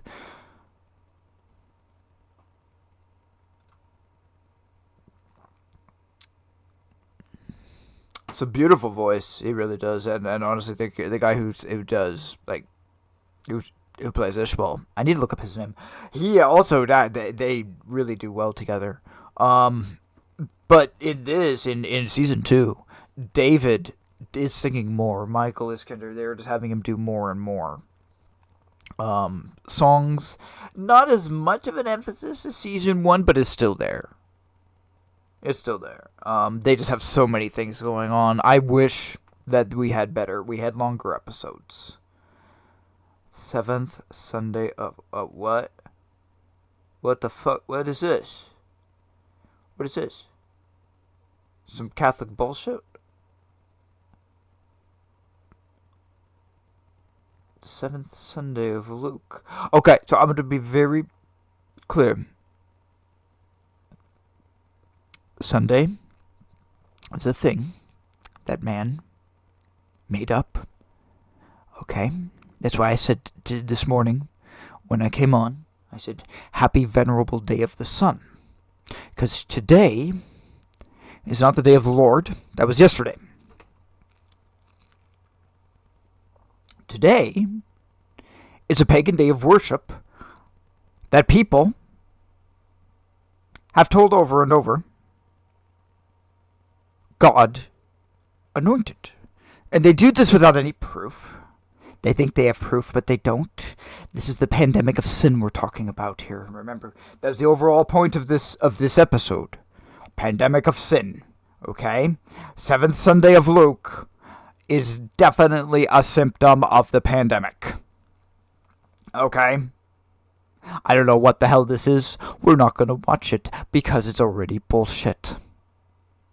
I told you, I don't have to rate every single thing. I don't. Because there are just some things I'm going to tell you, it's just not worth your fucking time. This is one of those things. So it's why many of the Apocrypha books just don't even worry about. Because some monk wrote it to scare people into donating more to the Catholic fucking Church. That's why they wrote it. Okay? And people would say, well, you just dropped the F-bomb when you were talking about God. And I would say, did you not hear a word I said?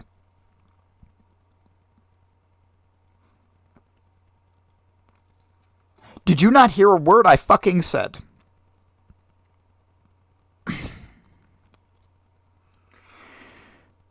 Okay, we're going to start over again. Okay, we're just going to start over. Everything's going to be good. We'll be fine. We're all fine here. Okay, happy Venerable Day of the Sun, people. Happy Venerable Day of the Sun. Too much.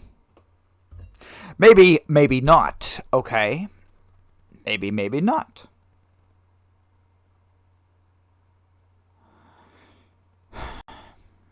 If I didn't just have Promised Land flip me off with not referencing the 4th commandment, would I be as sarcastic right now?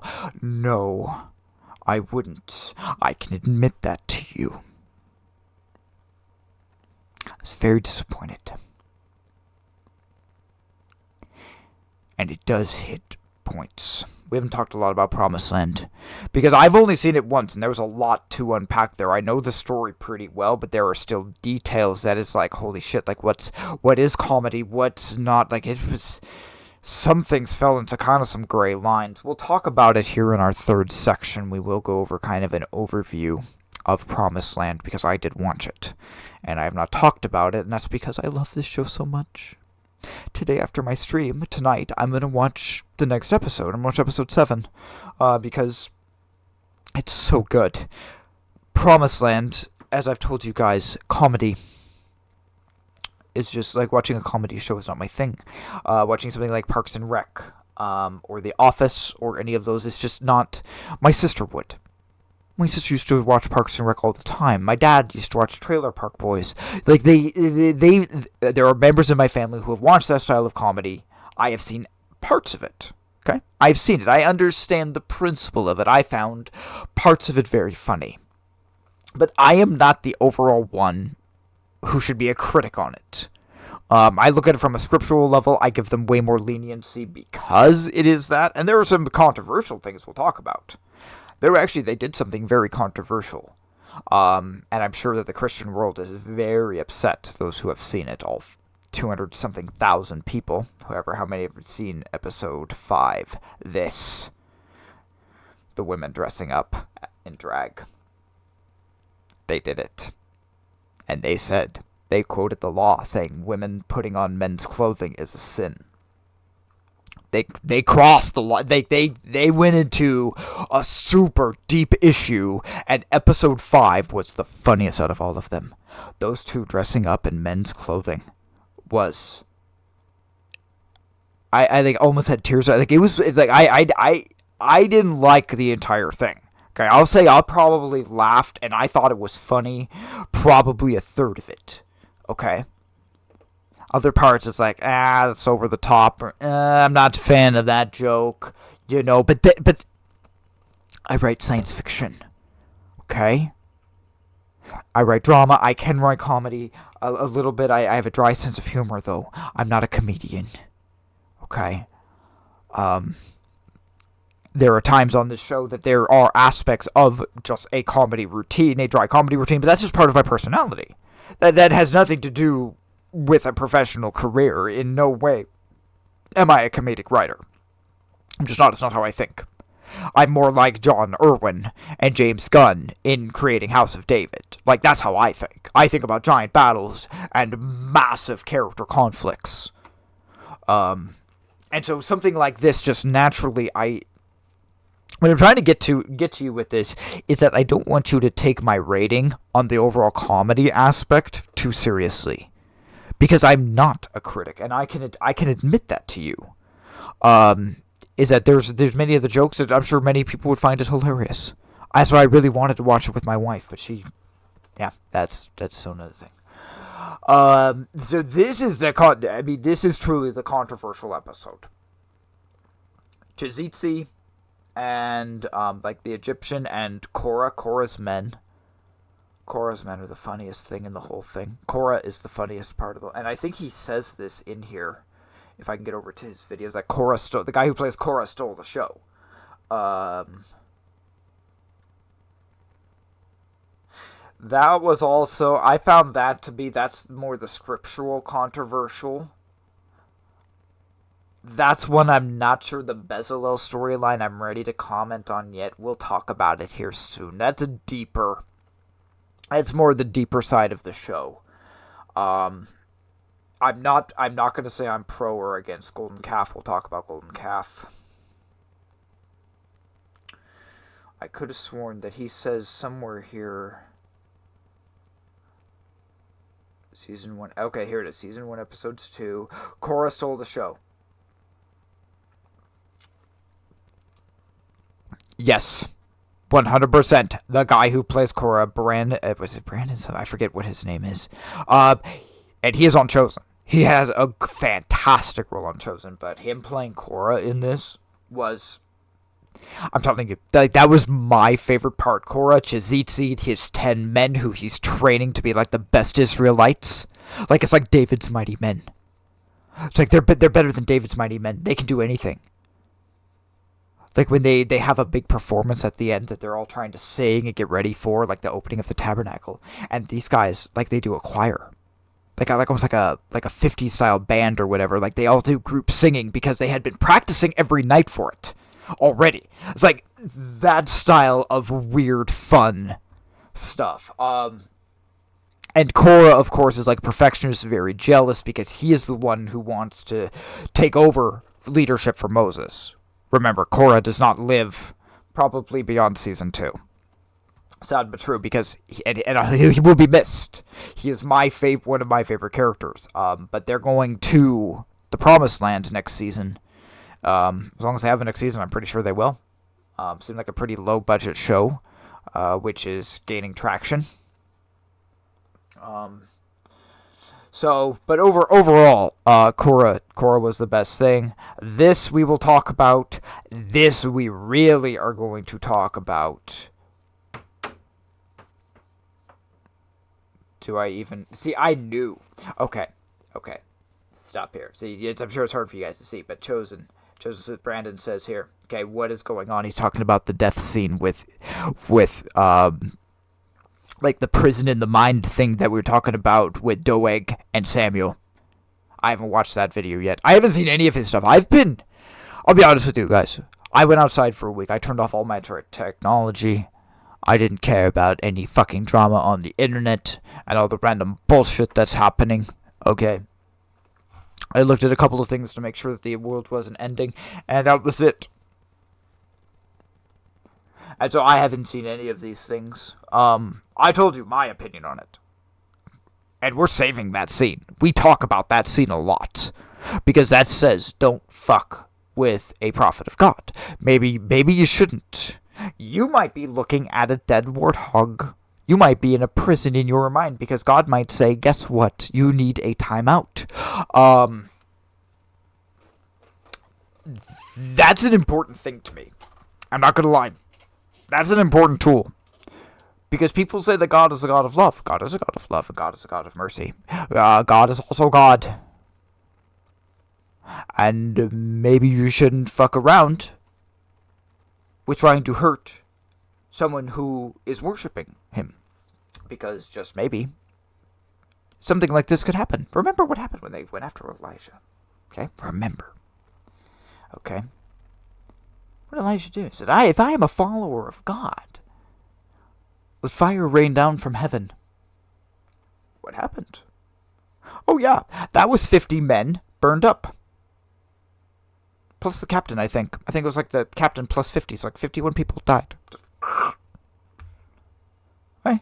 So they sent a second one. Ahab sent us a second one. I think wasn't Ahab? No, it was Ahab's son. That had to do with the god of Ekron thing that he told him to go back. Yeah. Because he had a disease. The second 50 comes. And they're going to arrest him. And it says, if I'm a follower of God, well, these 52 be burned. And guess what happens? Fire just comes straight down from heaven. The third come. And they fall down and they say, please don't ask God. Please don't, please. We are reverent. Maybe that's how people should treat them. Okay? But we saw Jesus' example. We saw how they were treated, and he told us that we would be scorned and hated because they hated him first. So unfortunately, they're not going to listen to the warning. Just know, from someone who has been there, this shit is real. This shit is pretty damn real, and I view it as pretty damn accurate. It is a prison within your mind. I would love to speak with John Irwin about this concept in general, from a reality standpoint, and say, okay, what gave you guys the idea to make it like that? I'm just curious. I would love to know, and that's not a criticism. That's me as someone who has been in a situation like Doeg. Okay? Like Doeg. I went somewhere not very fun. Right? I was there for days. Okay? And if you are watching House of David right now, and you are seeing the residual effects that he is having where he grabs his head and he sees flashbacks of that. Okay? That is also real. Okay? And I've been trying to think of a good word for it. Okay? Because it happens to me too. Sometimes I'm there and I just like tense up and I think about it. About the possession. I think about how it worked. I think about not having control. I think about evil. It shocks you and it just throws you completely off. It's like echoes.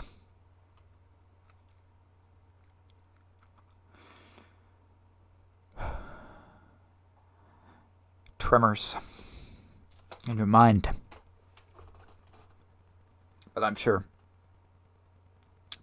we are not watching an hour and 41 minutes of him trying to figure it out.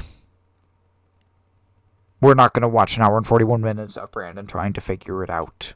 This is something that I could explain to Brandon pretty quickly. And I have to sit down. And I have to say, your mind is a prison. That's the best way of saying it.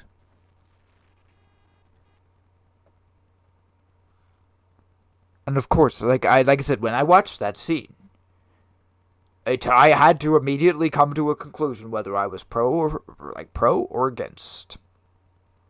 And I watched it twice. And I fell on the side of pro. Of course it's possible. People just don't want to look at it that way. People don't want to say that something like this could actually happen because God is a God of love. God is also a God of judgment. That's why I say it very seriously. Don't fuck around. It just might happen. Don't tempt God. As Doeg did. Doeg said he didn't believe. Doeg said that the God of gods couldn't see him. The God of gods did see him. And look what happened. And I can tell you real life examples of other things happening even beyond me. To say that this is not outside reality is 100% false. But we're not going to spend an hour and 41 minutes listening to... And this is not to be offensive, okay? This is not meant to be offensive, but it is the truth, okay? We're not going to listen to a man who has followed Christ his entire life speak about evil. I'm sorry. I'm very sorry. I know that might be offensive. But when you have never walked that path, I don't want to hear your expert opinion upon what that path actually looks like. I don't want you to tell me what is reality and what is not. I don't want you to tell me what rules there are in the spiritual world, when the truth is, God is the only thing standing between you and obliteration. I don't want to hear your expert opinion when you have never been possessed. I don't want to hear your expert opinion when you have never spoke face to face with a demon. I don't want you to tell me what exorcism is when you have never actually done it, because exorcism is evil. What we are talking about, what I do, is casting out, okay? And if I am to be truly transparent with you in this very serious and honest conversation at this moment, I would tell you that I have no power at all. And you can go read Acts. There's your example. Go read about the exorcists in Acts. Okay? And those dumb sons of bitches ran out from the demon. Okay? If God were not with me, they would tear me to pieces. They would literally rip me limb from limb. Because they do not like me. Because I get to jump on here, and I get to tell you how they think, and how they work. And so unfortunately not. We are not going to. I probably will preview this in my own time. I'm not saying it's a bad video, and I'm not saying anything against Brandon. This is not an offense. What I just said is not meant to be a personal offense against him. This is a sad overview of the Christian world. That Christians will look at you and they will be able to nearly tell you, especially down here where I am at now in the South, the exact day and when they were saved. Okay? I prefer to remember. I prefer To remember the days when I was evil. To know that I will never do it again. Not that I'm not forgiven. And I'm not saying that I dwell on it and that I must atone. I've been forgiven for what I have done. But I never want to be there again. To remember what darkness is and to know it when I see it. To be able to fight for God. To the best of my ability. And as more should, as Paul warned, that our war is not against flesh and blood, but against principalities. Okay? Against principles, against the dark forces of this world. That's where our real fight is. When I told you in our last episode, okay, that I'm the closest thing you will ever find to a real-life John Constantine from DC Comics, that is the truth. Okay?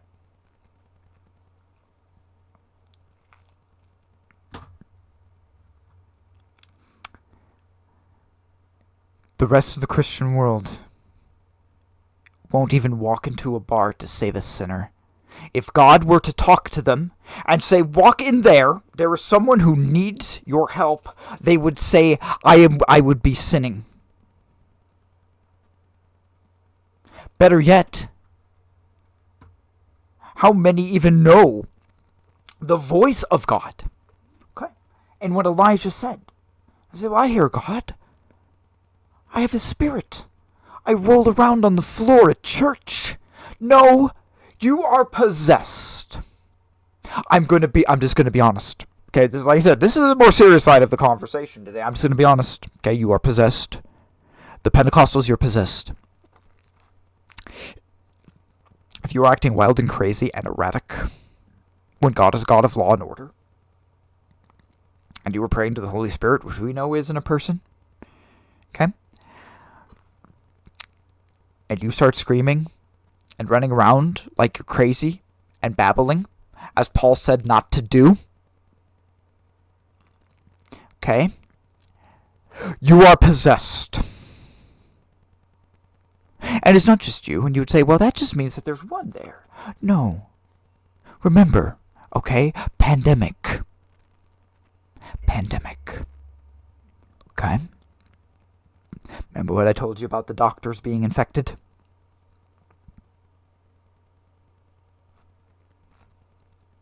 Yep. Now you're starting to see the seriousness of this. Okay? That I can joke around with an allegory. Okay? That I can say crazy random things. But in the end, this is a very serious conversation. Okay? If they are all infected, okay, and the leaders, okay, have no idea and they can't even admit to you that they are sick, okay? It's like people back with the Black Plague, okay, they killed cats because they thought cats were part of witchcraft. Evil motherfuckers.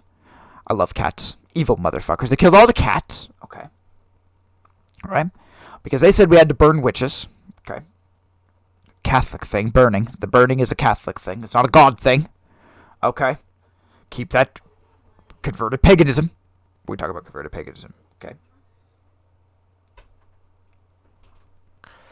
So, people would hide it. Because even the suspect, especially round 2 when the Black Plague came around. Okay? Round 2, they did even more. And so then the plague would spread. More rats would come. They would kill the cats. And then we have entire towns wiped out. Fun fact. Did you know the Black Plague came from China? Came on ships. Just a fun fact. Not like the Chinese people haven't had a deadly disease come out of their country in past 500 years. Oh yeah, they had 2. That's okay. That's a side conversation for another time, ladies and gentlemen. Should I say gentlemen? I don't know. I feel like being polite. If I did have a woman in my audience, I highly doubt. But if I did, should be polite. but a pandemic. Okay.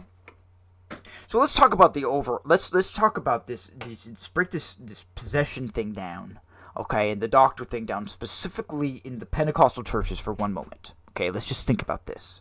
Okay? So if one person is possessed, okay, and other people are trying to have this happen because they view it as a good thing, okay, that means that the overall area, okay. What the fuck is my hold on. I'm horrible at this, but we're going to try this again. I embarrass myself every time I do this, but we're going to try it again. Okay? Edit.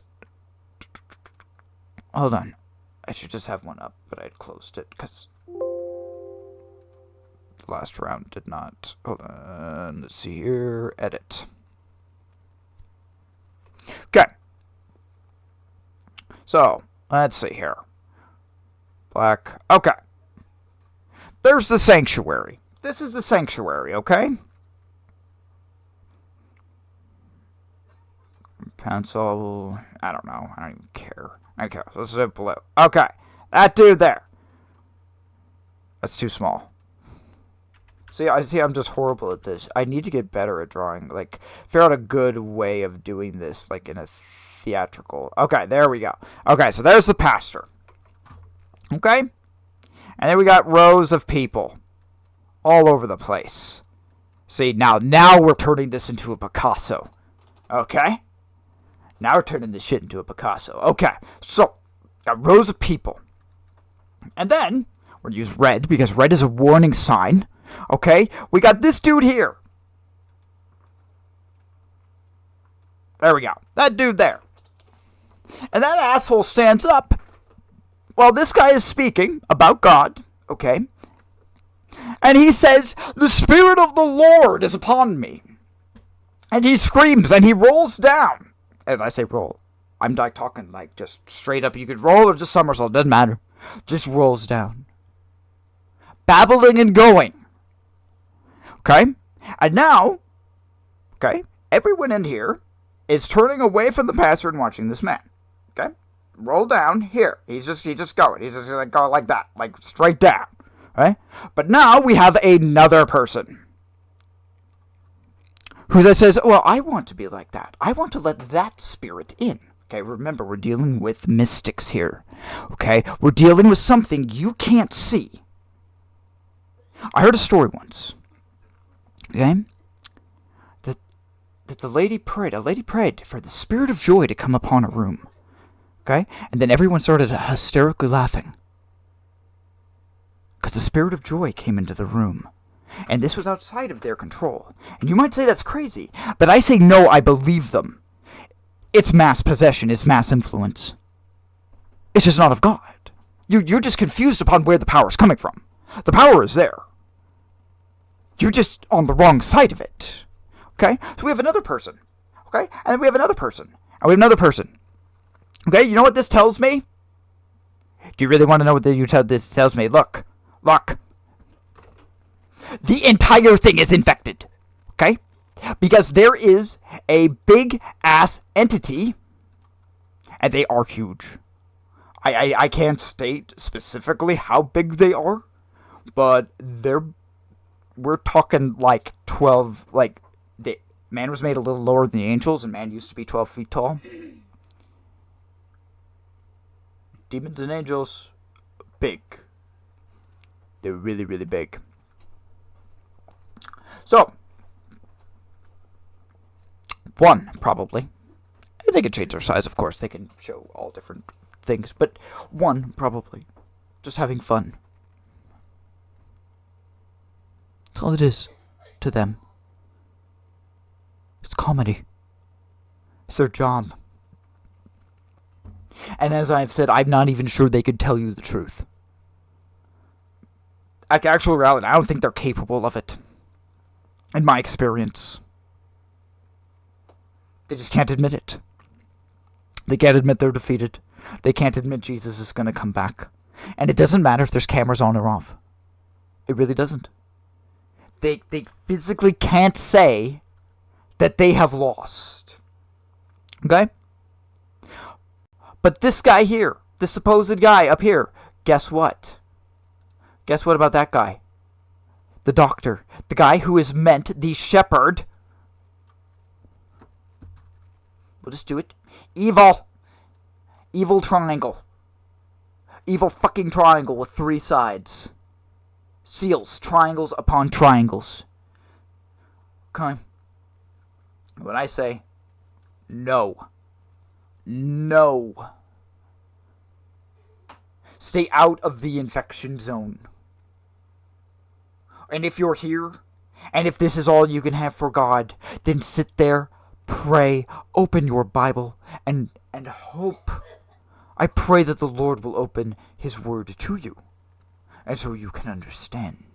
Because what is happening here, especially within the Pentecostal churches, and anyone else who practices this style of mysticism. Actually, I'm not sure if mysticism is the right word. It is simply possession. That's what it is. The simple term, what you see in Pentecostal churches, with people rolling down, going crazy, is possession. I'm sorry. They don't even worship on the right day of the week. How can you push that they are of God? I'm not saying that there aren't good people, but they are worshiping a false system.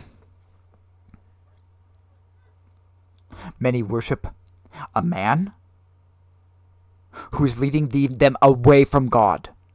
Some do it intentionally. Others do it out of stupidity and ignorance. Neither is good. Neither is an excuse. Especially if you are in that role. Okay? And the same thing applies to me. The same role that applies to that pastor applies to me. Don't think of me like a physician, though. I don't like doctors that much. Think of me more like a naturopath. I'm going to tell you about different things that are going to help you. And it is your choice if you are going to do them or not. Understand that we're talking about lifestyle changes here. Doctors give you pills to cover things up. Naturopaths, and this is not a metaphor. Well, it is a metaphor, but at the same point, it's actually reality at the same time. I am a naturopath, and natural medicine does actually treat the problem. Doctors cover it up. Doctors kill you, unfortunate but true. Look at COVID. Look at COVID and argue with me on that one. Okay? Nonetheless, we're not going to get down that subject. We're going to go back to the real thing. Okay? And that religious leaders are held accountable. They're held by a very high standard by God. Okay? All he wants is baptisms. All he wants is that. All he wants is a pension. All he wants is a job. Many reasons. It doesn't matter. If you are not following the Bible to the best of your ability when you are in that role and you are ignoring things like the 7th day and you are putting it in shows and you're just skipping it so you don't offend the rest of the world, well, that was a really stupid thing to do. Whoever made that judgment call, that just might be a salvation issue for you. I don't know. That's up to God, but that sounds like a kind of a big deal. Okay? The same thing I said about Erica Kirk at Charlie Kirk's funeral. She had the option of bringing up the 7th day. Her husband was very, very convicted. Charlie Kirk had it right. He was convicted into the 7th day. And he kept it biblically. And she could not say one word. She said Sunday instead. Okay? Maybe that's on her. Okay? I'm taking a break. I was probably on here 20 more minutes longer than before the section, but that's okay. We'll take a quick break, and then we need to break down Promised Land. Okay? But pandemic. My beautiful artwork. My Picasso. Actually, I have painted 2 things. I've actually painted 2 things. I have 2 paintings floating around somewhere, because I tried being an artist for a short time. And I had to do it like theatrically, like I had like my big brush and created it. I created my view of the universe. Actually, it's just Rangers Galaxy all in different colors. It was interesting. It was fun. I enjoyed it. It's just more for fun though, more of a hobby. Alright guys, I will be back in a few minutes.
supplies. The darkness left, the light poured in, and now I know he took away my sin.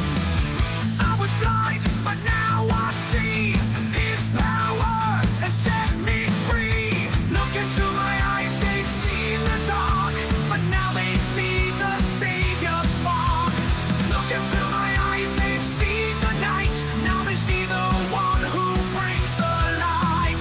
I was blind, but now I see Jesus came and rescued me. Look into my eyes, look into my eyes, now they see the Savior shining bright.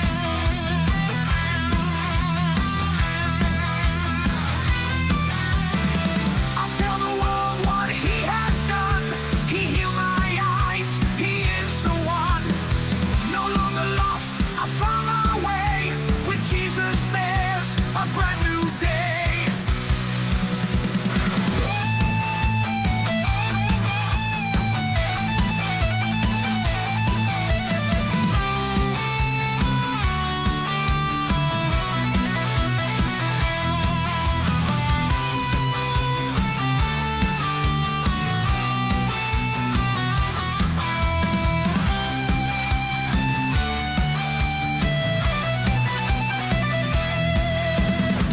I'll tell the world what he has done. He healed my eyes, he is the one. No longer lost, I found my way. With Jesus there's a brand new day. Look into my eyes, they've seen the dark, but now they see the Savior's spark. Look into my eyes, they've seen the night, now they see the one who brings the light. I was blind, but now I see Jesus came and rescued me. Look into my eyes, look into my eyes, now they see the Savior shining bright.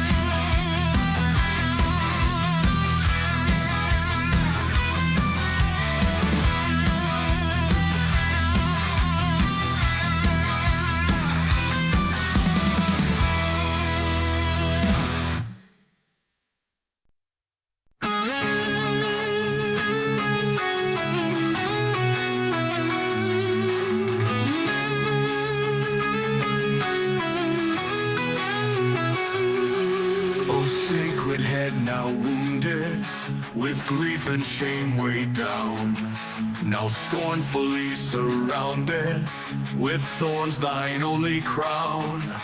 Oh, sacred head, what glory, what bliss till now was thine, yet though despised and gory, I joy to call thee mine.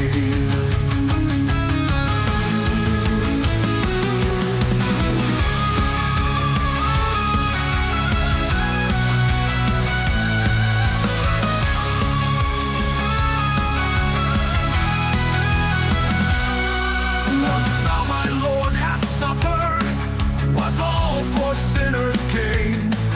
My mind was the transgression, but thine the deadly pain.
dying, oh show thy cross to me, and for my succor flying, come Lord to set me free. These eyes new faith receiving, from thee shall never move, for he who dies believing, dies safely in thy love.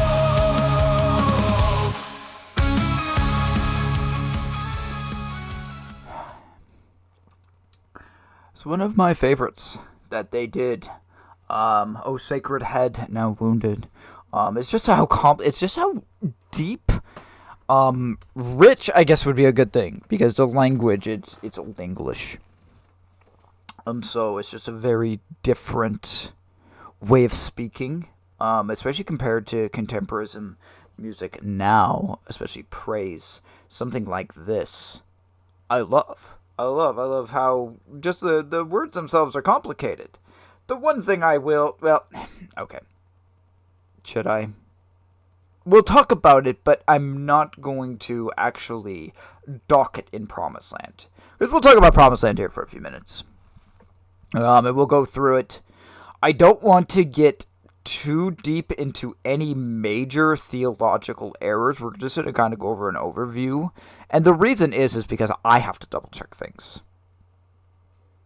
And because it is a comedy, there are things that are just kind of, you have more filtering you have to do, I guess is a good way of putting it. And in some ways a little more leniency, as long as it doesn't make fun of God. The show didn't make fun of God. It didn't. It was not blasphemous. Did not make fun of God. I understand why this is a big deal. Okay? Why two women dressing up in this day and age for a comedy show that you would show your kids. Why Christians would be offended by it. I understand. Okay? I was not offended by it.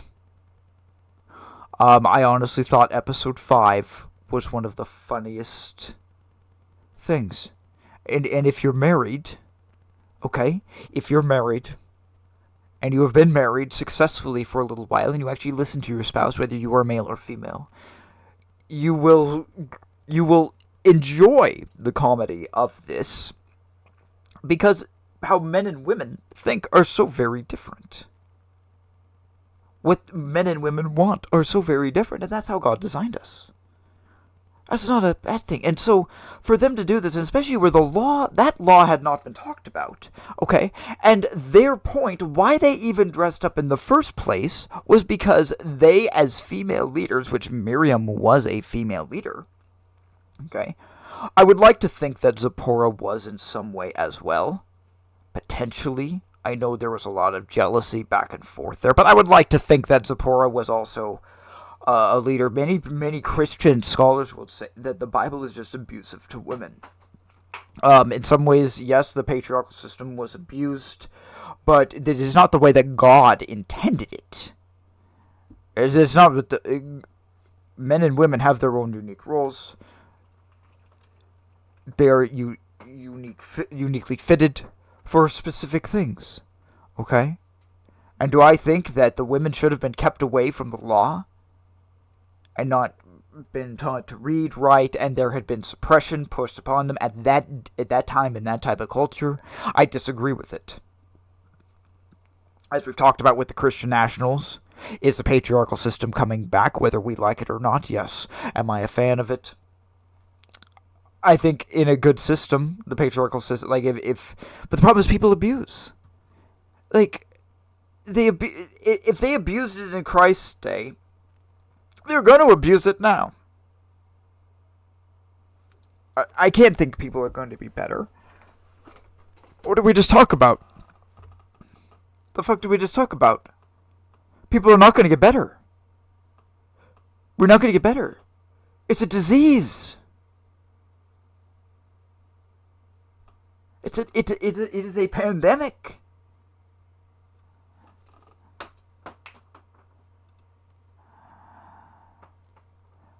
But I don't have any problem with them wanting, as women, to learn the law. Okay? A women's rights thing, okay? I have no issue with it. I thought it was funny, and they would not have known that they were committing a sin by dressing up as men, as they talk about in the episode. Okay?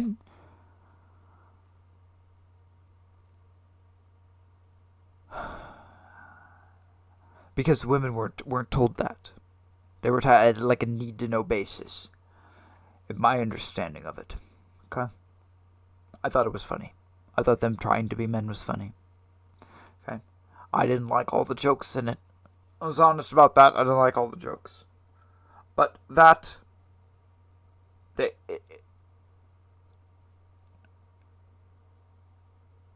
law school episode just in general was funny. And it wasn't just them dressing up. Cora, in the episode, because he's a perfectionist, Cora at law school is like the best part. And then he misses an answer in the end. He thought he had 100. Because he always thinks he has 100. He always thinks he's perfect, and he missed one. And the punchline of it was, he got wrong, like the children being sacrificed to Moloch. Like, that's a deep, like, there were some great Bible jokes. Like, I'm torn about the show.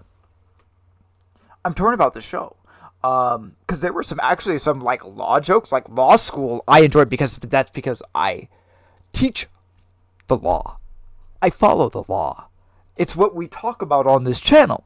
And so if there is a joke about the law, like, of course, law school, I would have been there at law school. I would have been like Cora. I would have tried to get 100%. And no, I would not have got the children to Moloch wrong. Okay? It was a good joke, though. That really was.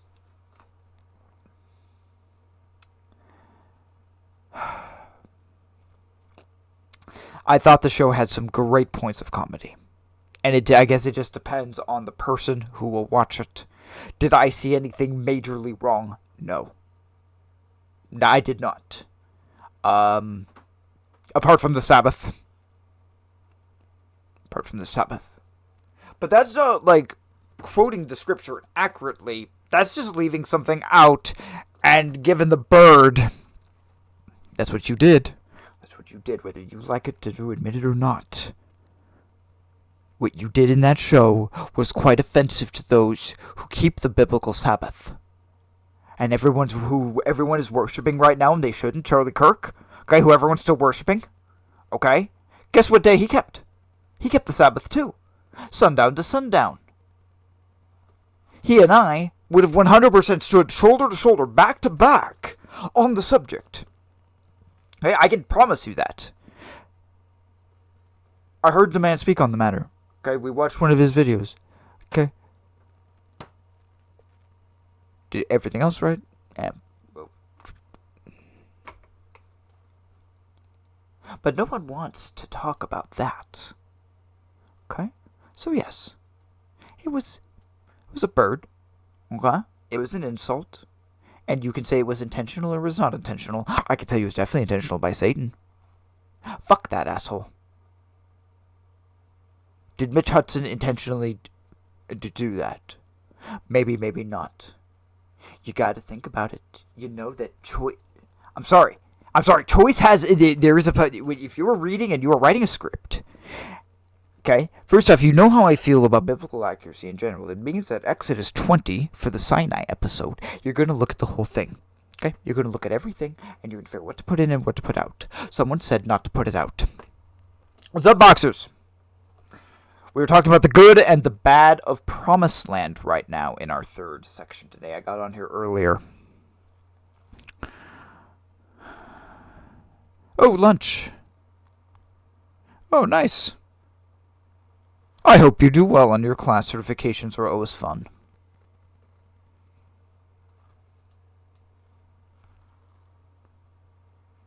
Not like a degree, not too much time. Been certified for many things over the years. I've always enjoyed it. But we're talking about the good and the bad of Promised Land. The comedy is good. The majority of it. Like I said, I'm 50-50, just with comedy in general. So there were some jokes that hit more than others. I loved Korra. I loved the 10 men he was given. I loved the law school episode as we were just talking. I don't enjoy work, LOL, but God put me here to do it. So yeah, I'm with you. But I feel that work, like, speaking of work, on the topic, it is how God designed us. We were designed to be busy in one fashion or another. Okay? Are we designed to work 80-hour weeks, 7 days a week? No. But to work, to be outside, to have a job, to be busy. I think it's a really strong biblical principle.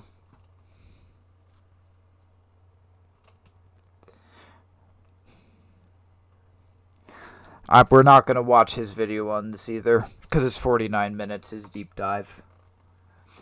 And the reason why we're not going to watch the 49 minutes is because I can concise the argument better.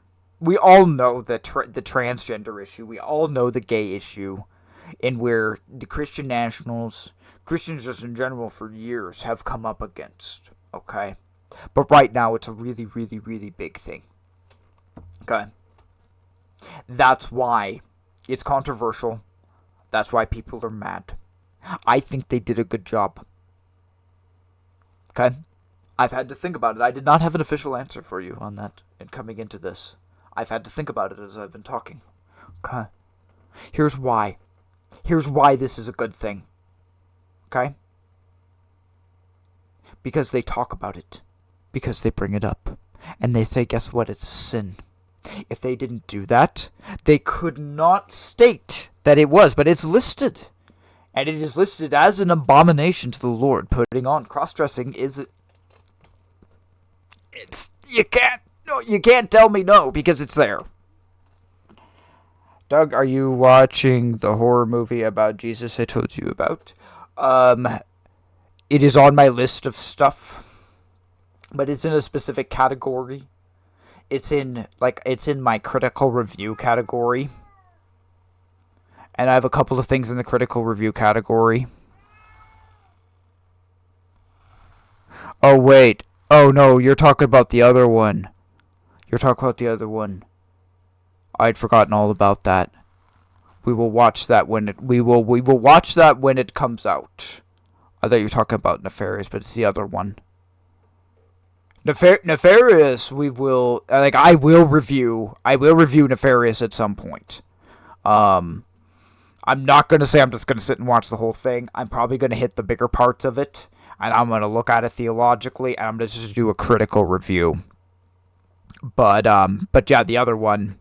Yeah, I agree with it says verbatim homosexuality and cross-dressing is a sin / abomination is irrefutable. Yes, it is irrefutable. That is the problem.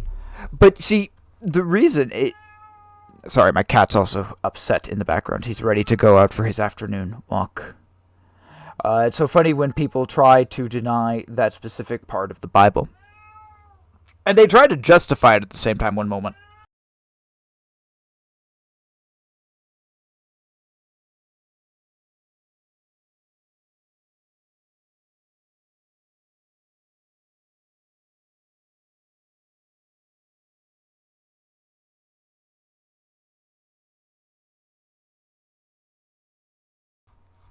Sorry.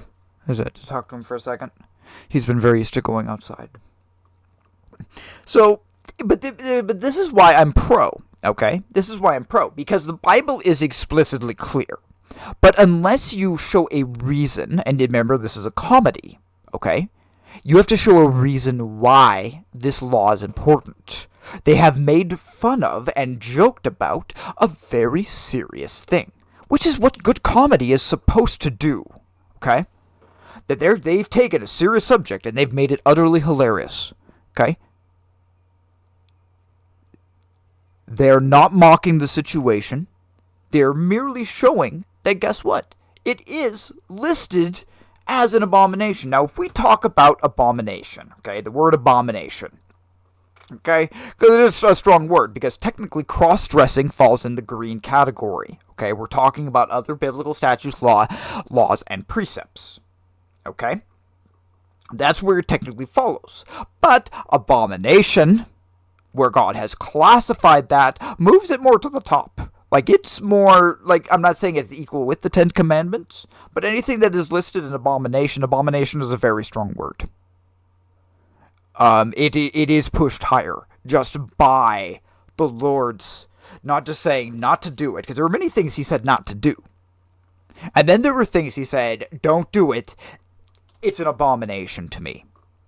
It shouldn't even exist. Okay? And so that is moved up in the category, in my,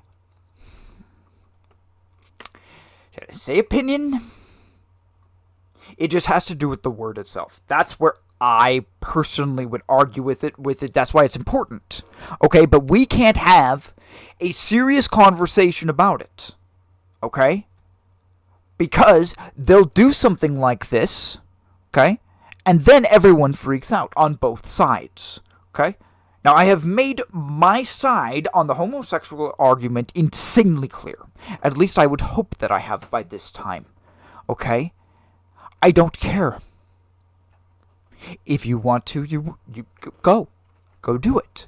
That is what makes this channel stand out. That's why we are different, is because we actually follow the Bible. And the Bible says if the person wants to go do it, go do it. Okay, you can. But do not confuse yourself with being with God. You can't rip out a few books of the Bible, and you can't then just say, well, I'm going to stay with the Lord. I don't care about these things. Okay, I'm going to tear them out. And the problem is, once you tear something out, and you tear something else out, it becomes easier and easier. You ever heard the phrase, like, once you have that first cigarette, okay?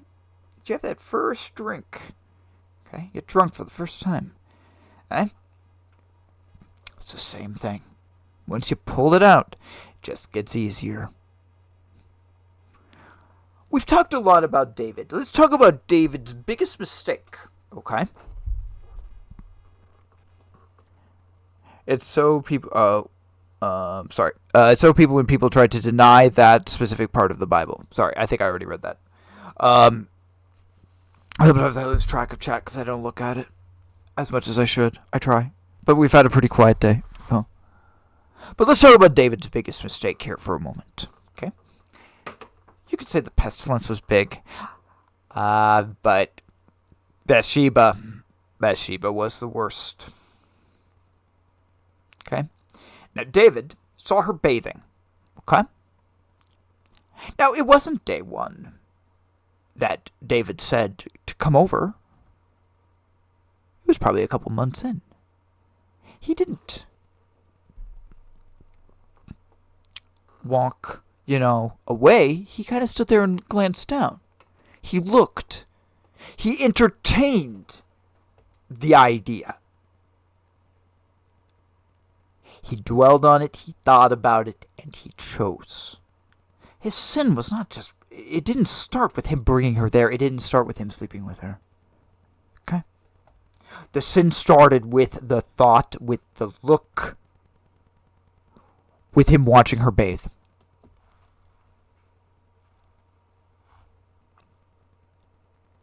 That's where it started. That's what people don't tell you. Why people don't tell you that, I have no idea. Jesus said it. Jesus said it. In the Beatitude Sermon. The Sermon on the Mount.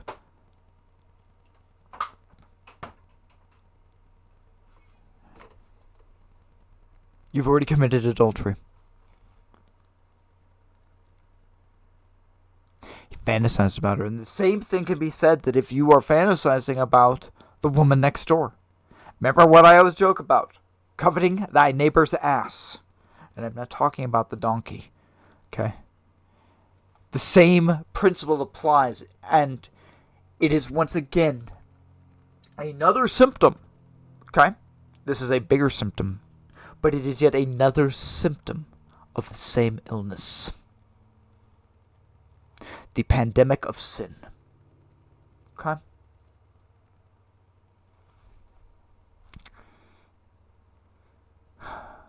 An abomination. Sad, but let's talk about the other thing. Let's talk about the more controversial thing. If we're going to play a video, this is the video we're going to play. And it won't be today. We will play it later. After I preview it, because I want to know what he says.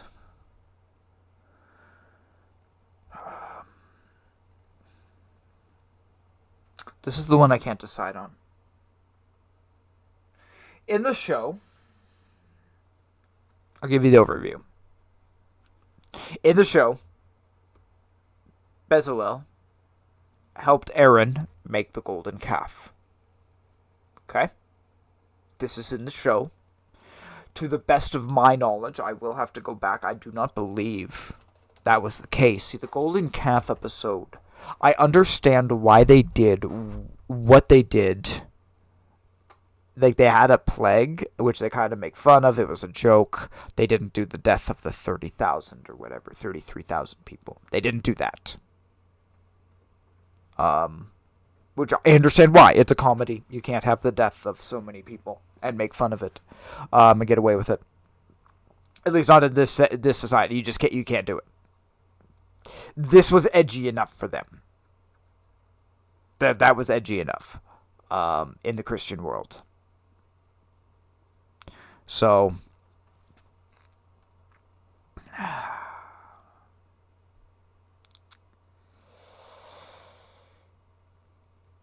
here's what I like. I like that Bezalel, it was a point of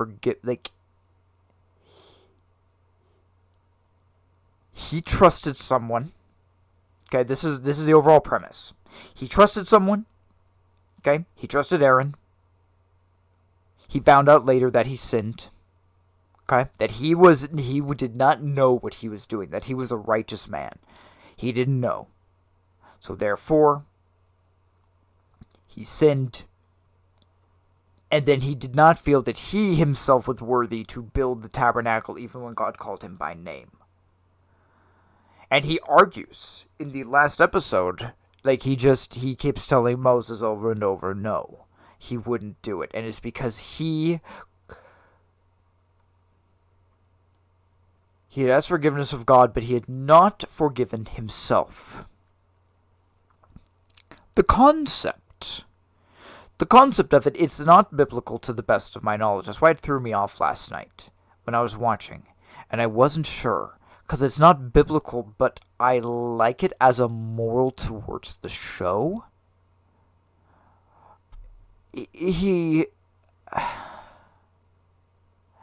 I like the character. He's a very serious, a very dry, straightforward character. I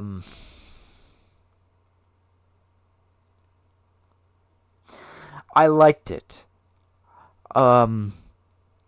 Did it part away from scripture? Yes. Is it something I'm really, really upset about?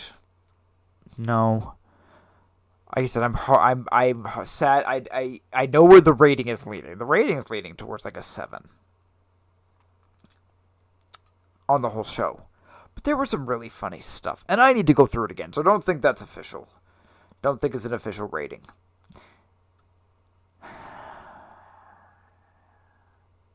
Did he do anything on the Holy Ab? He hasn't. I can't be the only one who watches a Holy Ab and him saying "oh-ho" with the women and think that a Holy Ab, that's them making, like, quote-unquote, the gay character. I'm sorry. Like, I know, like, that sounds bad, so now I need to really describe it. Because you're gonna so there's a character, okay? And this is nothing against the actor, okay? If anything, this is the writing, okay? The actor does a fantastic job. He is in The Chosen. He's one of the John the Baptist's disciples. I like him. Okay? But they shorten his name, because Oholiab, but let's put it this way, is a long name to say, so they change it. He says Oho. And so he'll say Oho and Oho. And it's like, it's all like bubbly and so forth. Like, he's also the guy that does Aaron's robes. He's the clothing guy. And so I'm saying that I'm not saying that they say that he's gay, but he's more feminine. How about that? He seems more feminine. Chizitsi, on the other hand, Chizitsi is the ladies' man. And a con artist. I love him. Him talking with the women and making up the story about his wife. And their love and everything. Because he's an Egyptian that snuck away with them. Seriously, because Chizitsi was like one of the funniest parts of the whole thing, him and Korra. Especially as the show went along.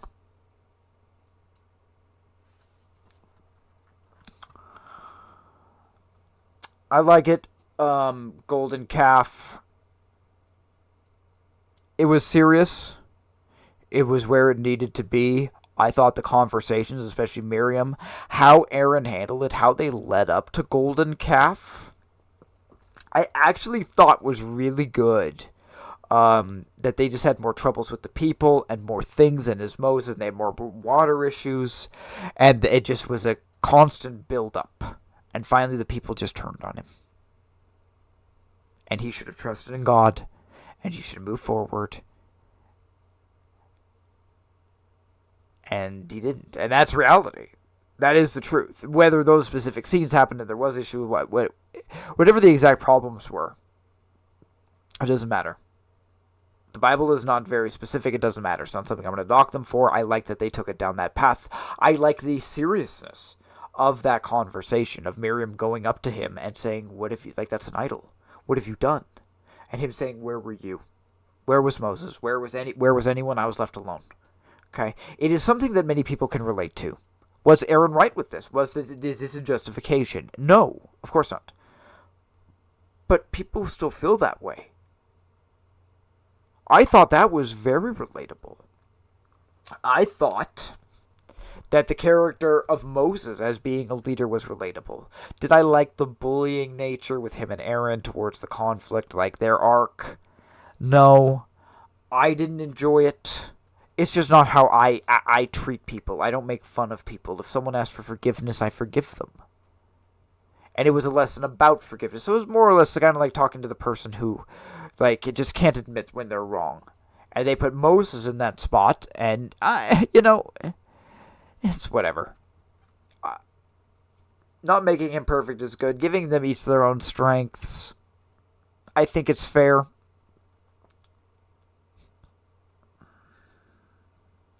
Maybe an 8. I'm trying, because I like I said, there were things about it I really liked. And I'm not a judge of comedy. And so there's many things that probably the average person would watch and they would just love. Okay? The deeper theological side's the biggest thing. I don't consider this a theological, side of it. This is a good point. This is a good way of bringing up the law, as what Boxer said. This is just, it needs to be said, it's black and white. This was good in bringing it up. Bezalel questioning Moses. I think it shows, once again, another type of person. Okay? A perfectionist. Someone who thought they were doing the right thing. Okay? So let's say, okay, here's a good one. Here's a really good analogy. And this has probably happened. This is probably real. And if it is real and the person is here listening right now, I am sorry. Okay? If I have been insensitive. Okay? But let's say that the person has been going to church their whole lives. They have done every single thing they can to be with God. Okay? Yet they're still in this category. Okay? But they have done it sincerely. There are many Catholics I know that are sincere. There are many LDS I've known that are sincere. There are many Protestants, many Adventists. There are many people I have known who are sincere. And yet they have gone down this path. And let's say this person, like him, finds out that he was doing the wrong thing. That, guess what? His pastor had lied to him about the Bible, that he didn't know. All of these things are what Jesus wanted. And let's say that you today have heard this biblical truth on this channel, that I have told you about the Sabbath. Or maybe you heard this a while ago and you keep coming back. And maybe like him, you were incredibly embarrassed. You had no idea that that's what the Bible said. And if you had known, you would have been doing that the entire time.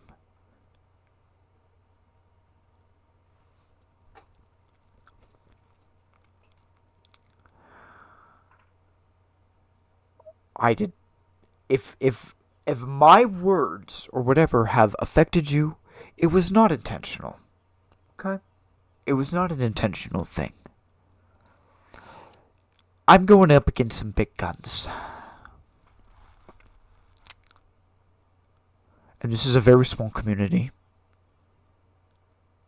But round by round, it's growing. Yesterday, 1,056 views still. Okay? 1,000 people clicked. Whether they were trying to advertise, whether they were bots, or whether they were followers. 1,000 people have watched the videos. That was yesterday. Okay? I'm not saying it's a ton of people. I'm not saying it's millions of people.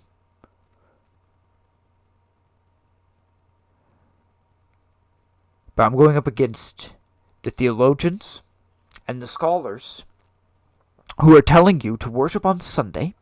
They're telling you, many of them, not all, especially not the heavy Protestants. Heavy Protestants are pro-creation and pro-flood. I will give them that. Okay? But they are not pro-Sabbath. So they're telling you to disregard the Sabbath. They're telling you that everything in the Nicene Creed is good. The Holy Spirit's a dude. Okay? They can't admit that Satan is real and actually tempting. Okay? They are diseased. The very thing that is causing the infection, they will not even admit is real. No, I like Bezalel. I like the character of someone doing this. Okay? And then having to come to terms with, guess what? I was doing the wrong thing. I was there myself. Okay? There were years I was there myself, where I thought I was doing the right thing, but I was in fact worshipping that golden calf. And so if you are watching and I have to go up in a strong point, it's because I have talked about the Sabbath so much. I have talked about the Trinity so much that in my mind it is not even a debate. This is a debate amongst men. It is not a decision of God. He didn't change. Remember what we talked about. The rest of the world the rest of the universe is watching right now on biblical news the lockdown of the province that half of them don't even say the Creator exists. The majority don't even say that creation is real. And the rest of the universe is watching, just waiting for the trial to be over. It's like the Johnny Depp trial. That's what's happening right now. Okay, and the rest of the universe is watching. And then we're going to get back to what everyone else was doing. Okay, they were living, and guess what? God was creating. God and Jesus were creating because that's what they do. They're creators. As a creator, I understand this. Okay? You might take breaks, but eventually you're going to go back to what you enjoy, which is creating. Okay, no matter what. This last week. Okay, what have I been doing? I've been listening to music, and I've been out with my cat creating. I've actually been working. Okay, writing a new story. Okay? I'm going to create. I'm a creator. Why wouldn't God continue to do... You think that... See, it's something that bothers me. And it bothers me in science fiction. It bothers me with people in general. It's why my books actually are not like this. Okay? I don't put humans at the center. Humans put humans at the center. I've put humans at the bottom. Right now, I think humans really are at the bottom. I don't think any alien could even come here because we're, like I said, quarantine zone. So we've talked about these things so much that I'm sorry if I'm insensitive or I have to push a stronger category. But it makes the debate go better if I speak just more bluntly.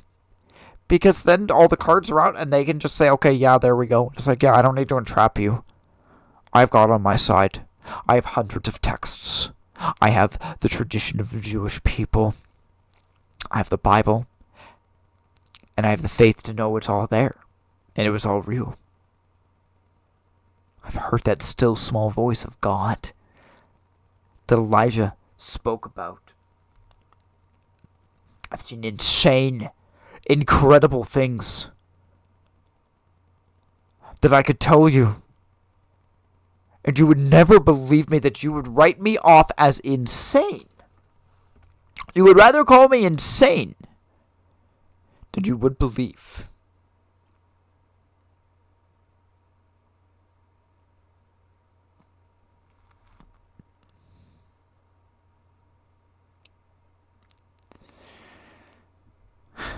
Yet it is real. Yet it is real. The pandemic of sin is real.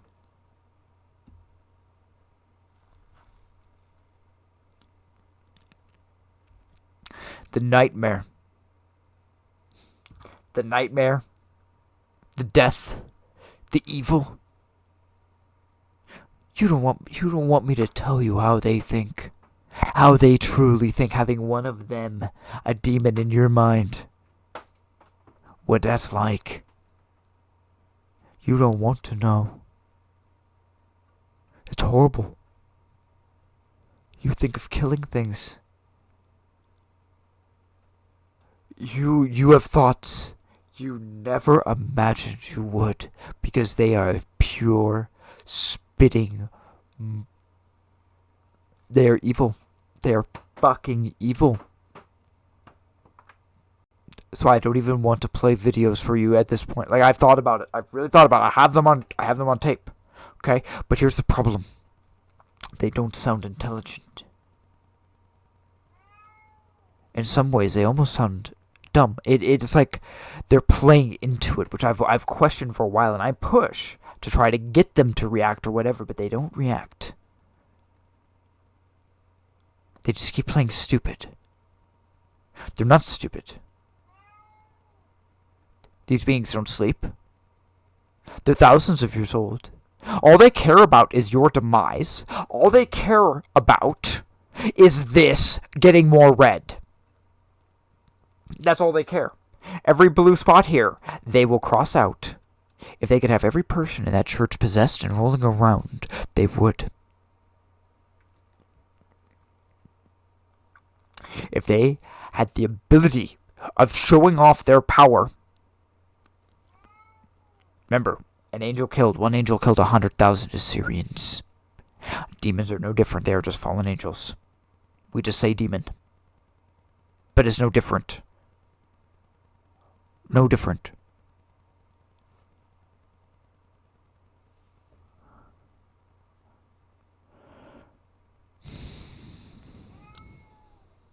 One moment.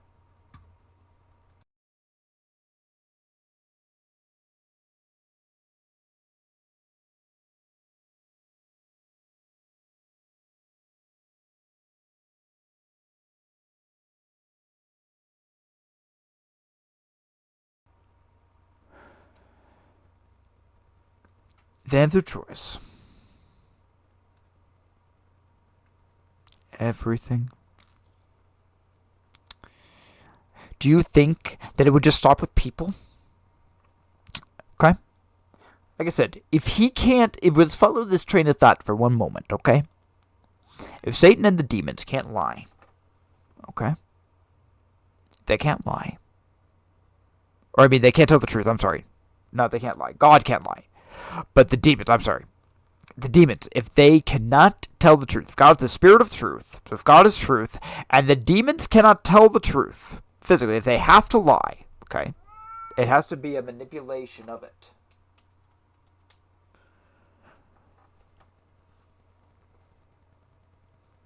Who says...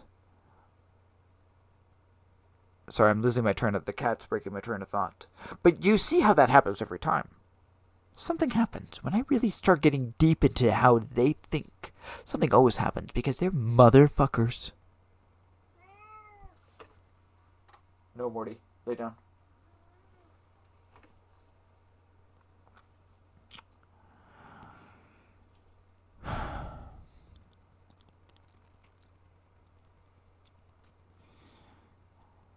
It's sad. I wish I had a studio. I wish I had better rooms so there were less distractions. And I'm sorry to my viewers that I don't. I have to work with what God has given me, which I am thankful for. Don't get me wrong. I am thankful for.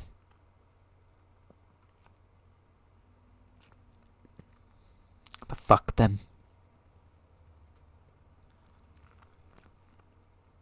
They're evil. You have no idea. Unless you have been possessed and as you have heard their thoughts, you have no idea.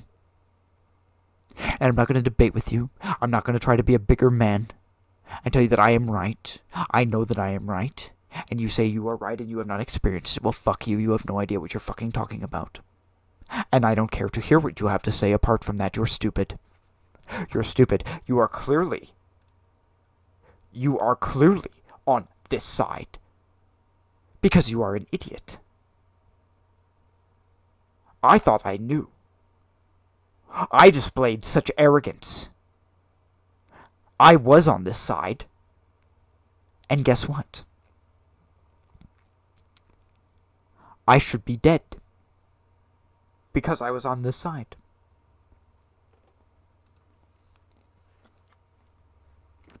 So no, I don't think I'm going to play any of the videos. Or any of the audio that I have. And it's not because I don't have it. I would hope that you could take it on faith, that what I've told you, if you listen to me, if you tuned in, and you watch these, I would hope you take it on faith that it's just there. Okay? The problem is, they seem like it's hard to take them seriously. But it is a serious matter.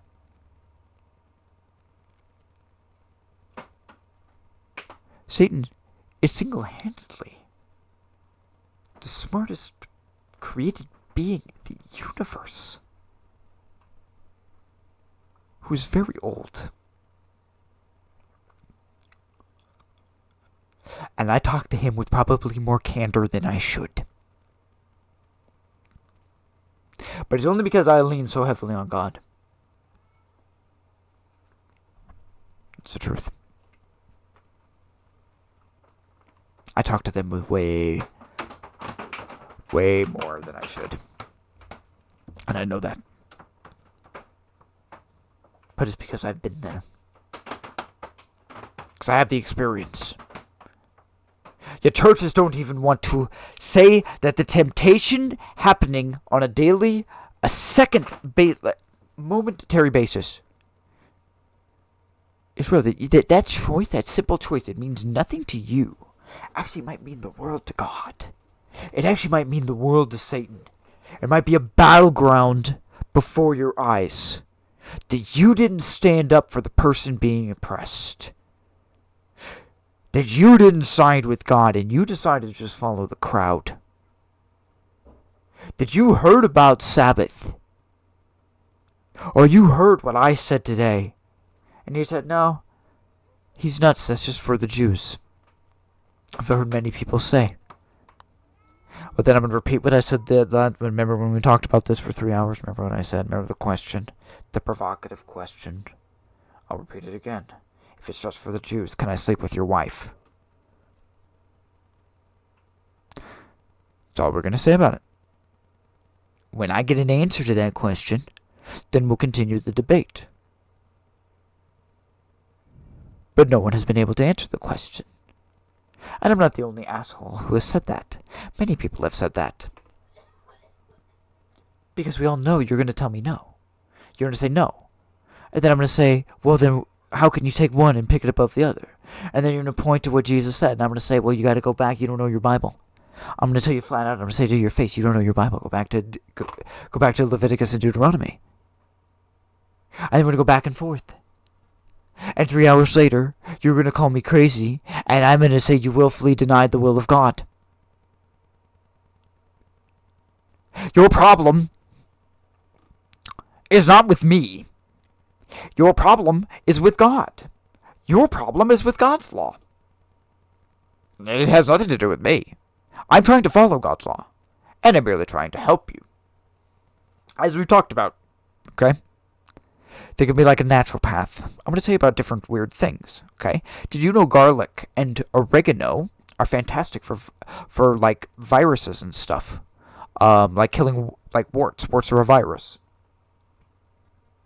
Okay? They're fantastic for it. Careful, they burn. They're very hot. Frankincense. In fact, I'll show you. I have it right here. That's the one. Frankincense. I'm a doTERRA guy. It's one of the most versatile substances on the face of the earth. I drink it. I drink it for my stomach. It's amazing. I'll also diffuse it. I can put it on my skin. It's great for inflammation. I use it on my tonsils. So I'll rub it on and also just drink it and gargle it. It works for ulcers. Okay? God created things on the planet that you can use for your health. I don't talk a lot about health because I don't have a lot of certifications. It's just not a sandbox I want to jump in. I'm a naturopath. I believe very strongly in it. I'm not a fan of doctors. That's just me. If you are a fan of doctors and you think that that's what you want to do, great. Just remember that pharmakia is witchcraft in Greek pharmacy, where it comes from. Got a snake on a pole. There is paganism in there. Blood magic was kind of a thing. I'm not pro-surgery. Okay? I say that God can heal me or I can die. But like I said, that's why you're listening to the most radical, the most conservative. Okay? I can say things like that. Because I branded myself with that title. You just wait until people actually find out that I exist. You just wait. They're gonna go nuts. Okay? But I don't care. You can take the information, you can leave it. Okay? You can tell what I've told you about this virus, which is spreading across the world and has been spreading across the world for 7,000 years. It's been spreading across the world since Lucifer tried to challenge Jesus. It has been swirling since Adam and Eve fell. And it has only gotten worse. It has only gotten more depraved. It has only gotten more sick. Okay? And if people wish to choose, this is why this atheist clip that I tried to find with Asmund was so important. If people choose the infection, and they don't care, then who are we to say no? God will decide later. Matters little. In the longer scheme of things. It matters little if my neighbor works on Sabbath or not. Okay? I feel bad. I wish that he would. Everyone should have a day of rest. Okay? But it's his choice. And most people have never even heard how kind Jesus is, how loving Jesus is. All they've heard are the bad things that you hear in churches. And if you're not following it, you're going to burn. That's all everyone ever talks about. And you have the other side, which is talk about love, and love this, and love this. And you don't have to do anything, you just have to love. Well, you do have to do things. He is a king, he is a sovereign. See, we don't have kings. Okay? I have kings nowadays. Well, it's kind of a big thing. If you don't follow the rules of the king, back in the Middle Ages, or back in biblical times, any time there's been a king, if you defy the king, you're probably going to die. That's just kind of how it works. It's how a monarchy works. Is you're gonna die. Not that he's a tyrannical ruler. God's not a tyrannical ruler, but he has his law. Okay? He has his law. And you gotta follow it.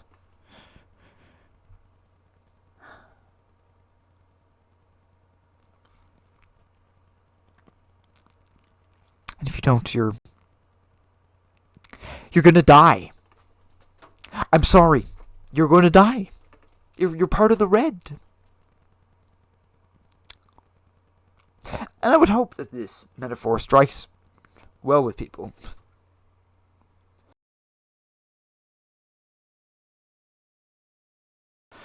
Sorry, I feel myself wanting to cough. Didn't want to cough with the mic on. I would hope that this would resonate with people. This line of thought. This entire episode. I would hope that it would, considering that we just had COVID. Every metaphor and point that I am using to describe this to you guys is something that we all just went through. And it wasn't just something in the United States, okay? It happened around the world. A lot of people died. It was a serious thing. There were people that said that it was the end. Then again, there's always a group of people who says that we're at the end. I was part of it at one point or another. I don't think so. When it's the end, it'll happen. Until that point, I'm just going to keep working. I think that's the way other people should be. I think you just keep spreading the word of God. Let's not worry about if we're at the end or not. Let's just keep going. We'll get there. We're going to get there very soon. In fact, I'm just kind of saying, let's just get it done with. Like, I'm part of that category now. I'm part of the category that's just throw in the towel. We've seen what this shit show is. Let's just get it done with. Okay, we know it's a disease. We know it's bad. We know it's a pandemic. A pandemic across the world. Okay? We know Satan's an asshole. And of course, there's always fans of assholes. There's always fans out there that said, oh, but he's an asshole I like. That's fine, you can. But it doesn't mean that the king, okay, the great sovereign, the one who spoke and created the entire world within it, who literally breathed life into dust. Who literally, okay, not a metaphor. That one's real. Okay?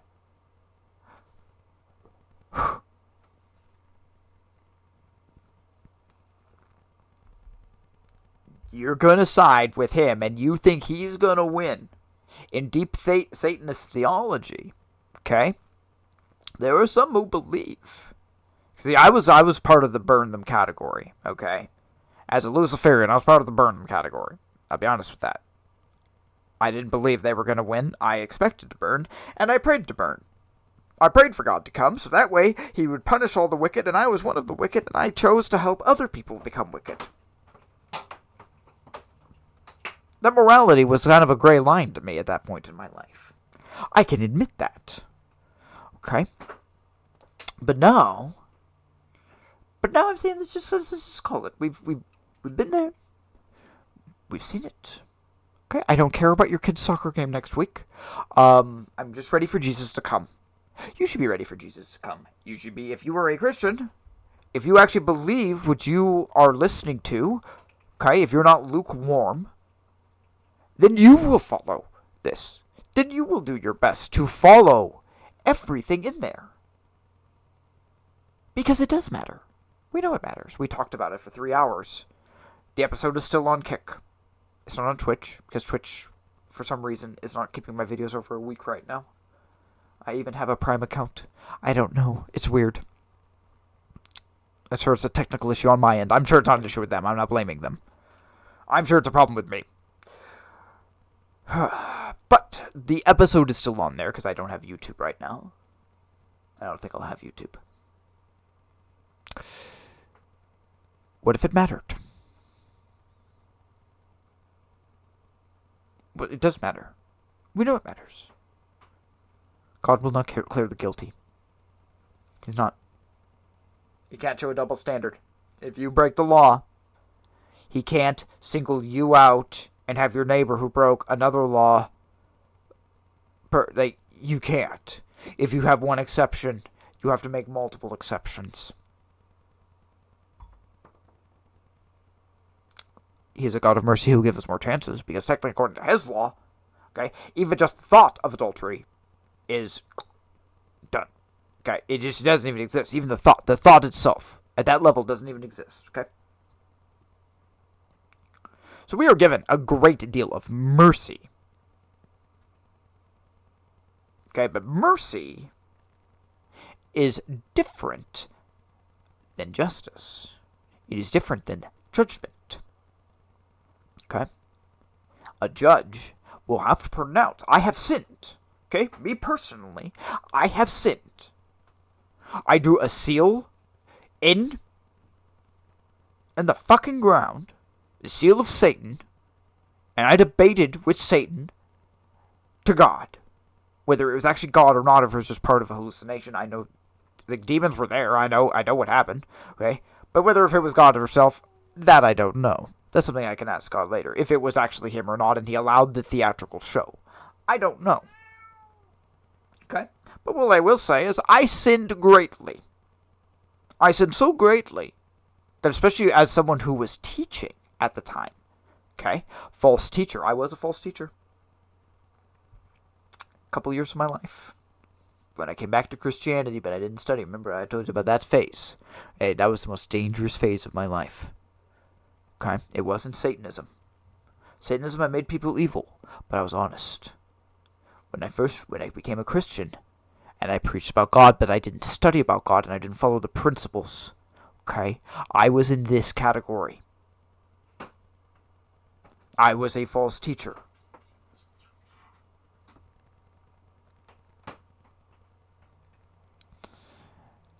That is why this is important. Is because I speak to you from personal experience. I speak to you from this to avoid this.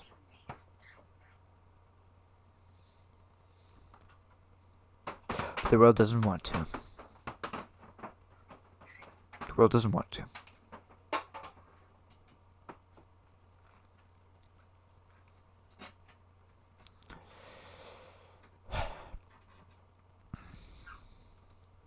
Why?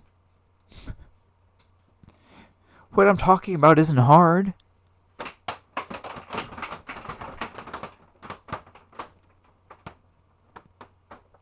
But speaking of Promised Land, Korra, the character talks about he liked rules. He always wanted to follow the rules and do it. That's me too. I was a rule follower. And then I just made up my own rules and followed those later in life. But and now I follow God's rules. But especially as a kid, I was definitely someone of the rules. And even now into professionalism, it's something that you can state. One second, the cat's scratching because he's so mad.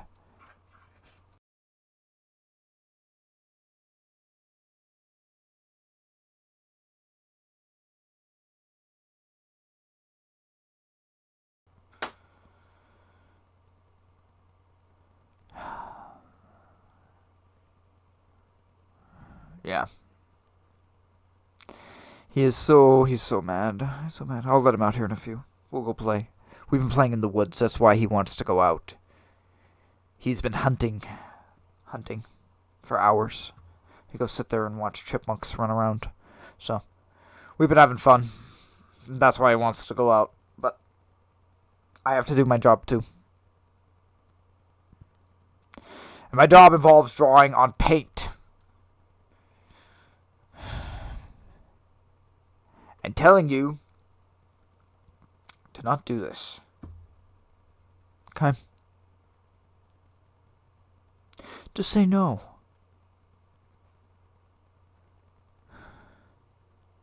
Maybe it is important. Okay?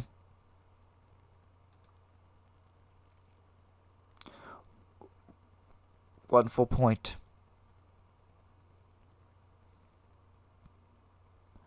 But that's the problem, because the creators of it most likely do not believe the Sabbath is important. And so why would they reference it? Well, then why did God say it? And it's not something that started there. That's what they would say. And that's how little they know their Bible. Is that they would say it started there. They would call it Mosaic Law. What a stupid thing to call it. Yes, Moses wrote it down, but the Sabbath was there long before it was their creation. And I would argue that the tabernacle, the temple, okay, came from heaven. The law came from heaven. It was there prior. One could say that the law probably was even, that as long as God has had created beings, God has always had the law. You could theorize that. Can I prove that to you 100%? No. But you can theorize for it 100. Of course you could. There's nothing saying that that's not the case. In fact, it probably drifts more in that direction than not.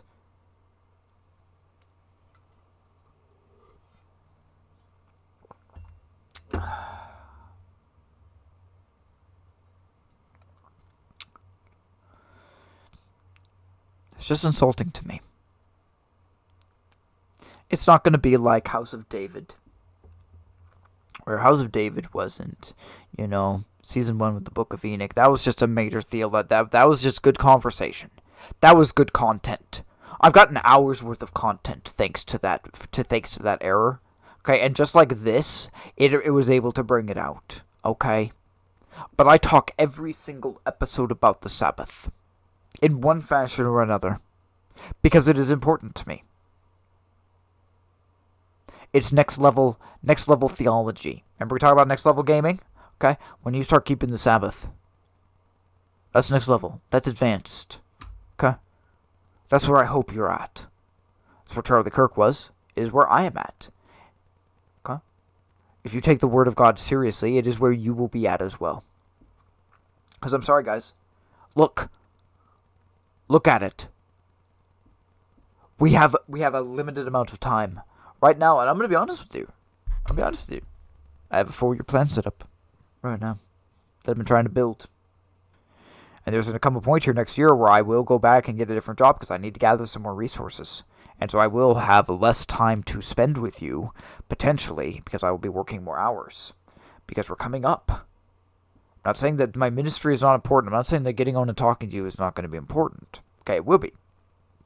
Okay? But we're coming up at the end. I believe this. Okay? We're watching more and more stones be thrown on that pile. One stone doesn't kill someone. Okay? When they stoned, it wasn't 1 or 2 dudes out there throwing stones. It was the whole multitude. We are looking at end times amping up at this moment. We are within the next few years because we can see it with the evidence all around us. We can see the rise of these false teachings. And it is the lamb-like beast. It is speaking like a dragon. Subtle. Yet firm. Okay.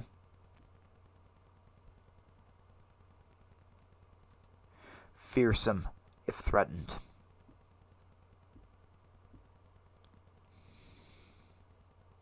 Lamb. Lamb. Dragon.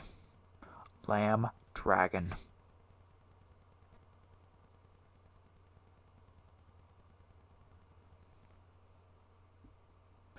These two contrasts are very, very important.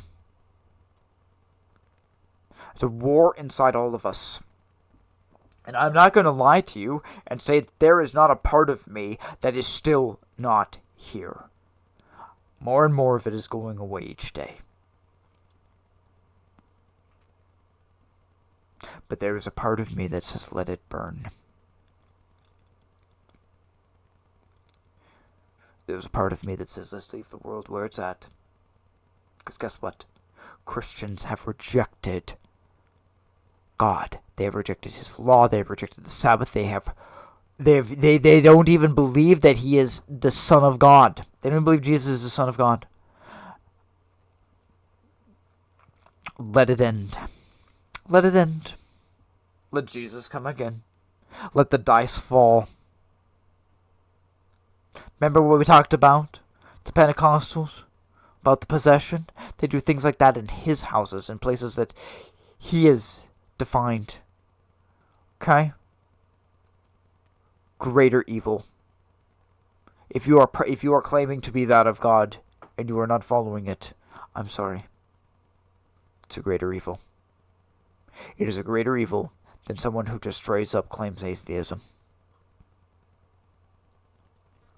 You have misrepresented God, as I did. And for my actions I was sentenced to death.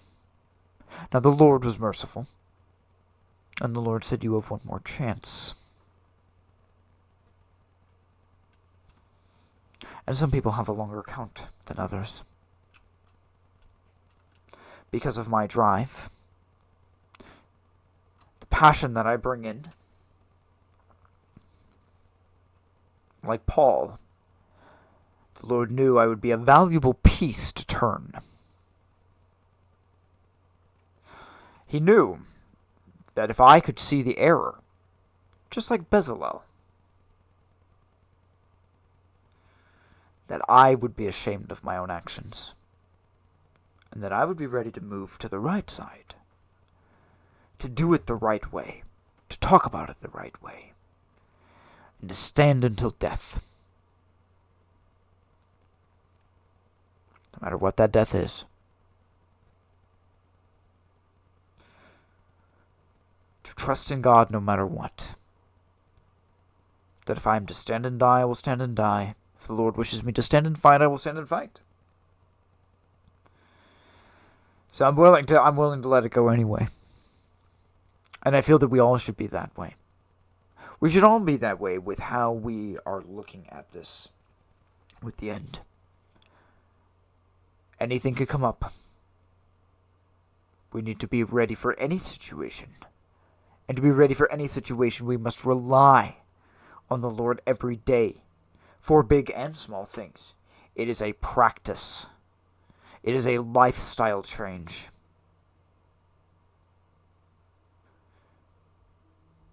What I speak of to you is something that it will affect every aspect of your life. And I'm sorry, you will just be better for it.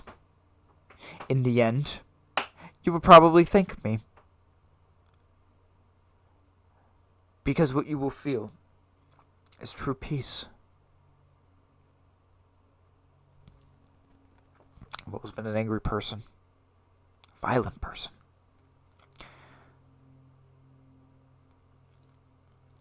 There's still remnants of it.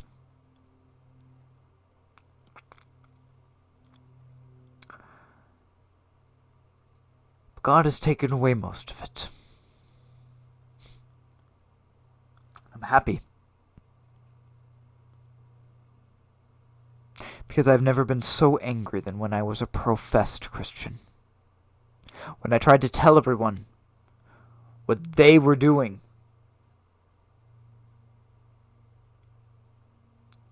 was wrong.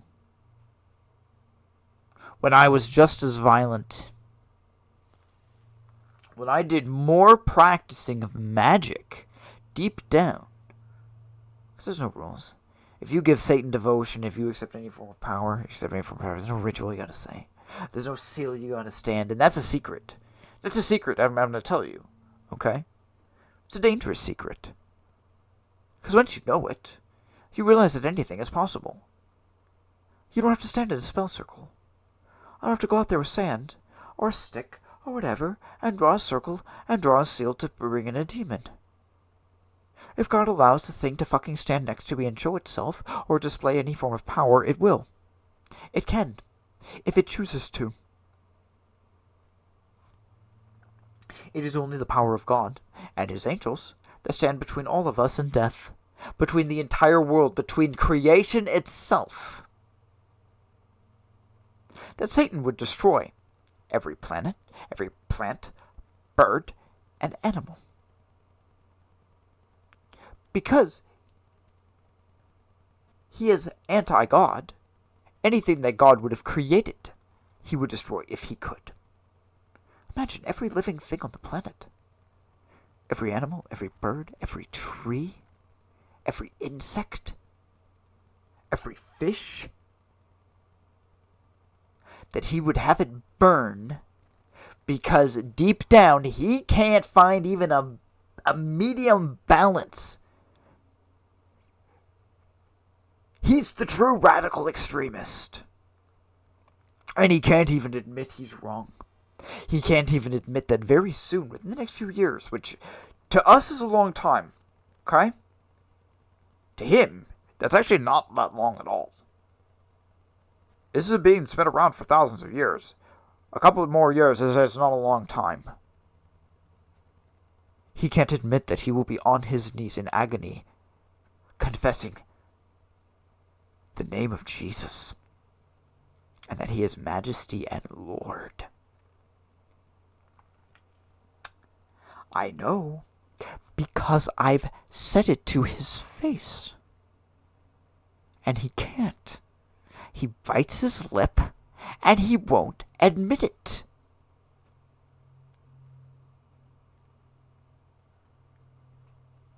Marquise is the same way.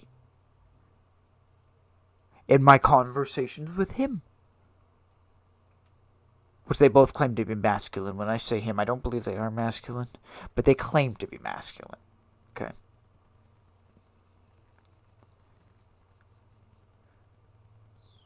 You can't trust them. Because they can't even admit that the end is here. Okay? Here's me flipping. Like, I talked about them flipping me off. Well, this is me now flipping them off. Okay? And I'm going to use Satanist terminology to illustrate my insult and point.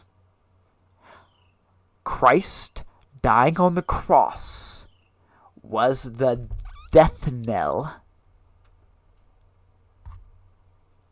against them.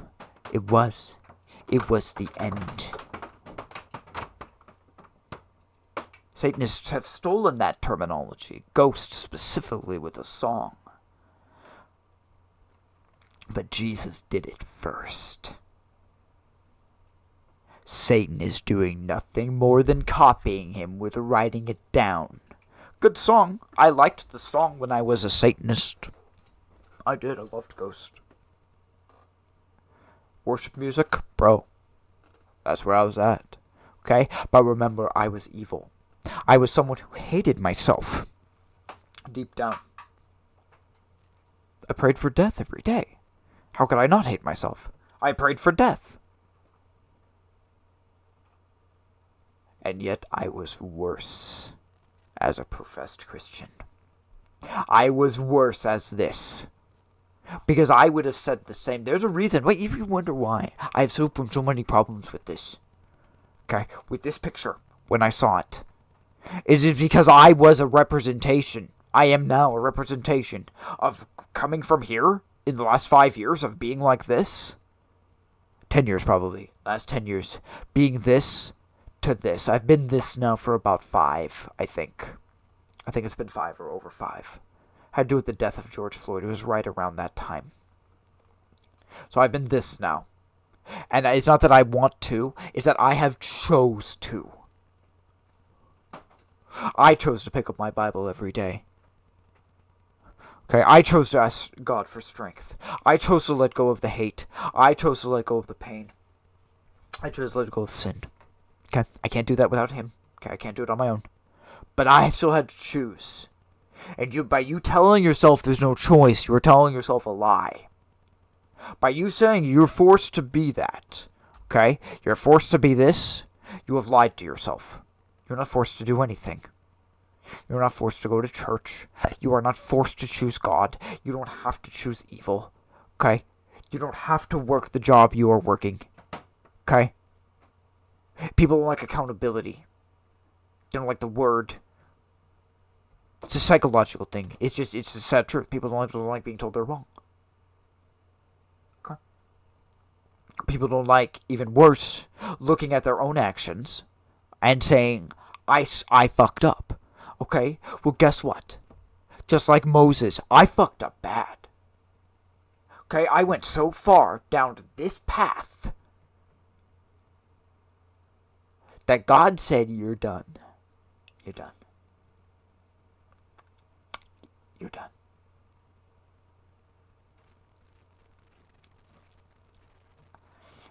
And so when you're faced with something like that, and when you go up against God, and you realize that you're not on the side of God, you feel really bad.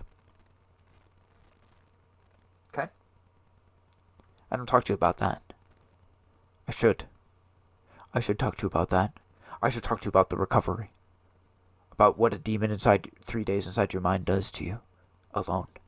Imagine the demoniacs.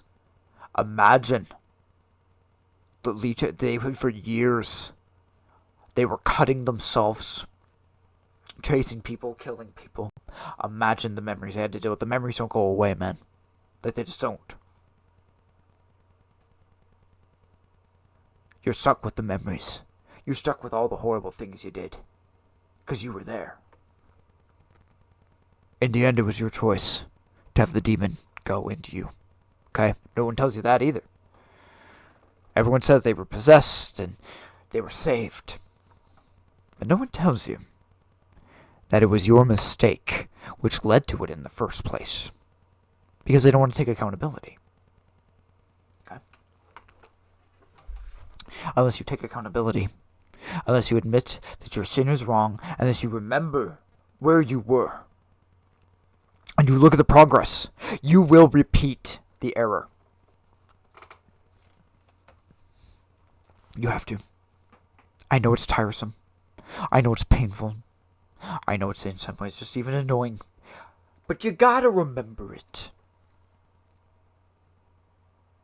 There are things I can no longer watch. There are things I can no longer do. I can no longer watch one of my favorite shows. Okay? I can no longer watch about John Constantine. No more DC. And at least in that. I'll watch other DC stuff. But I can't be Constantine. I can't roleplay as Constantine.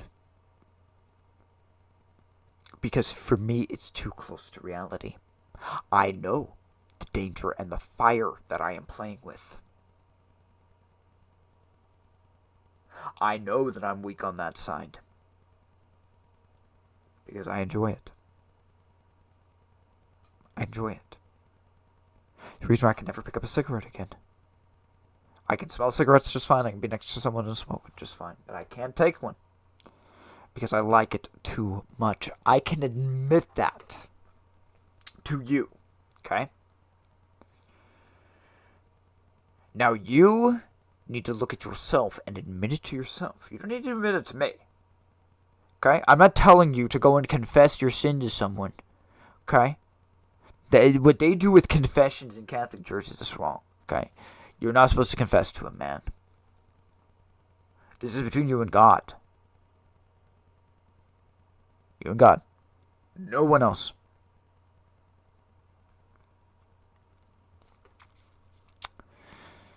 Say no to the pandemic. Okay? Say no to the pandemic. Say no. Say no to the sin. And you know what? If you have screwed up. Okay, and if you are one of the people who have watched this video and you worshipped, you went to church today, and you're saying, is this right? Go study it. Go look at the 10 Commandments. Go to Exodus 20 and read them. And answer the question. Okay? If it's not important, then why did God put it there? No one wants to answer the question. All the other ones are valid. If not, then remember what we talked about, sleeping with your wife. Okay?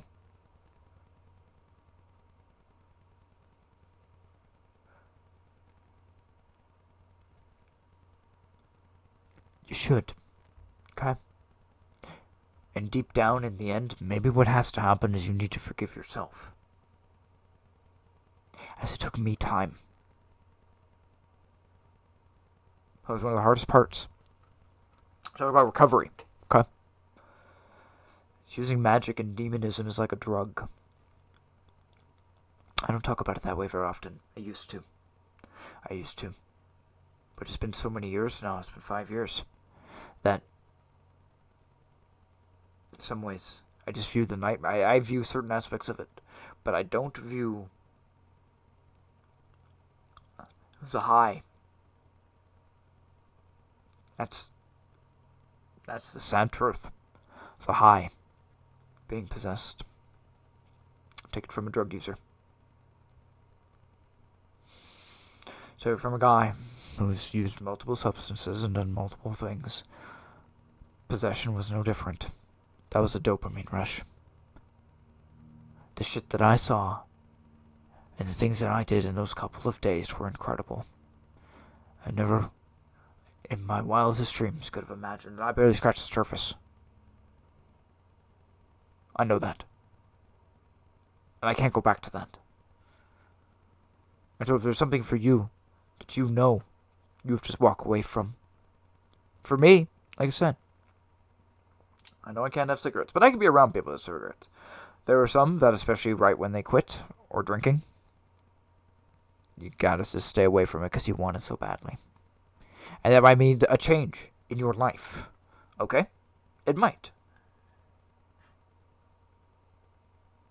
But what if what you did mattered?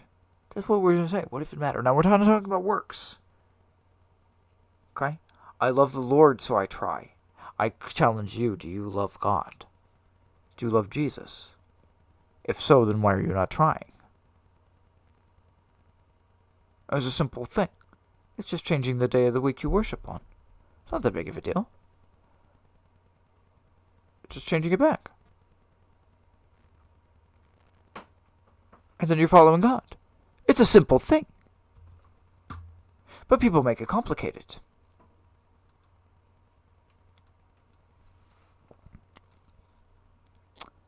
People make it complicated because Satan made it complicated.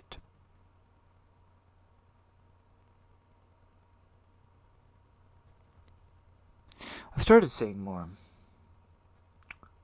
I love the Lord with all my heart, all my soul, all my might, and I love my neighbor as myself.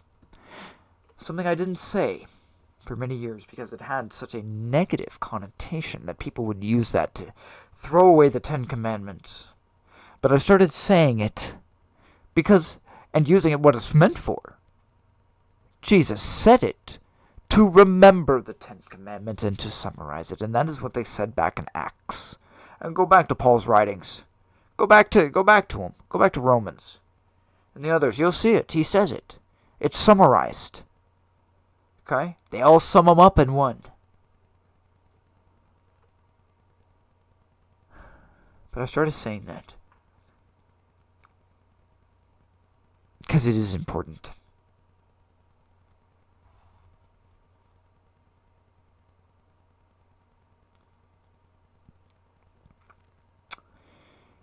In closing, I would tell you to look today. Think about it. Not just even today. Make it a practice. I liked Korah in the Promised Land. He trained his men. They might have only been 10, but they were the best men in all of Israel. Now, Korah did not have a good end, and I'm not saying that I should be Korah. But if this is such a small group and there's only a few of us, we will practice the law of God and love the Lord to the best of our abilities. We will love our neighbor as ourselves. That's the cure. No more pandemic. No more sin. No more pandemic, no more sin.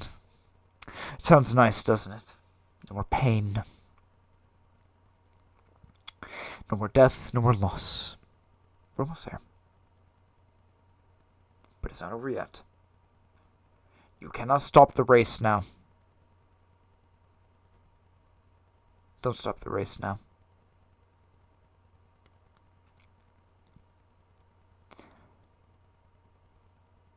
Don't pick and choose. And don't let them tell you that that's okay. Because the religious leaders are going to tell you that I'm crazy. And that what I have told you today is insanity. And that I'm not educated. And they're going to tell you that all the things I tell you about demons and I talk about Satan, that I belong in a mental institution. Okay?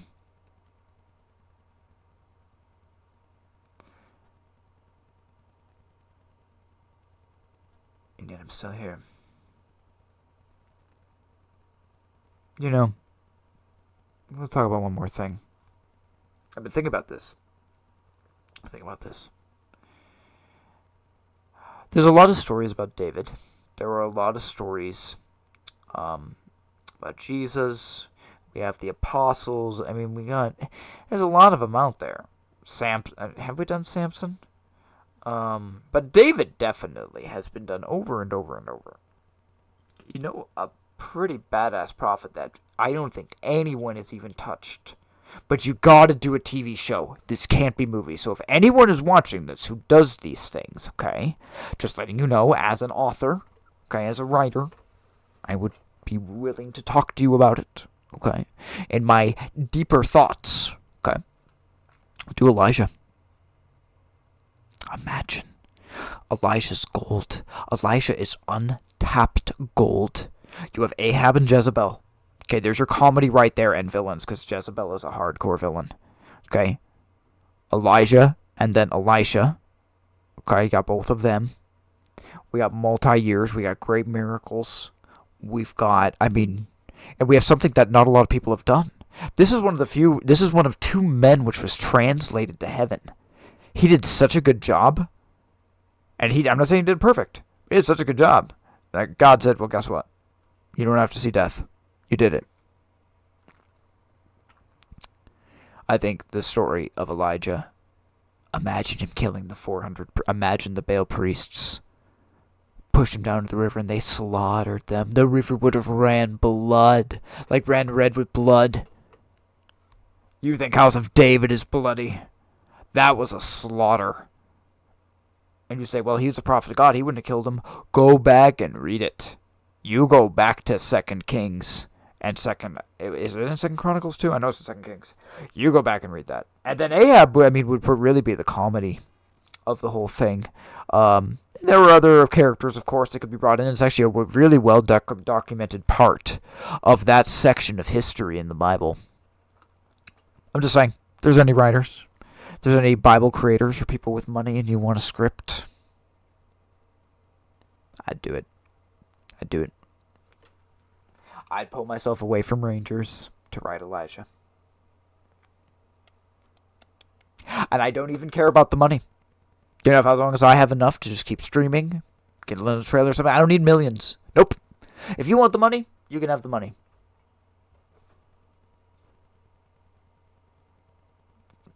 What Paul said. I said, all I need is a roof, clothing, my food. So I'm happy. I'm good. I think Paul didn't even say a roof. Paul just said food and clothing, and you should be good. And I have a roof. So I feel pretty good. I have a roof I own.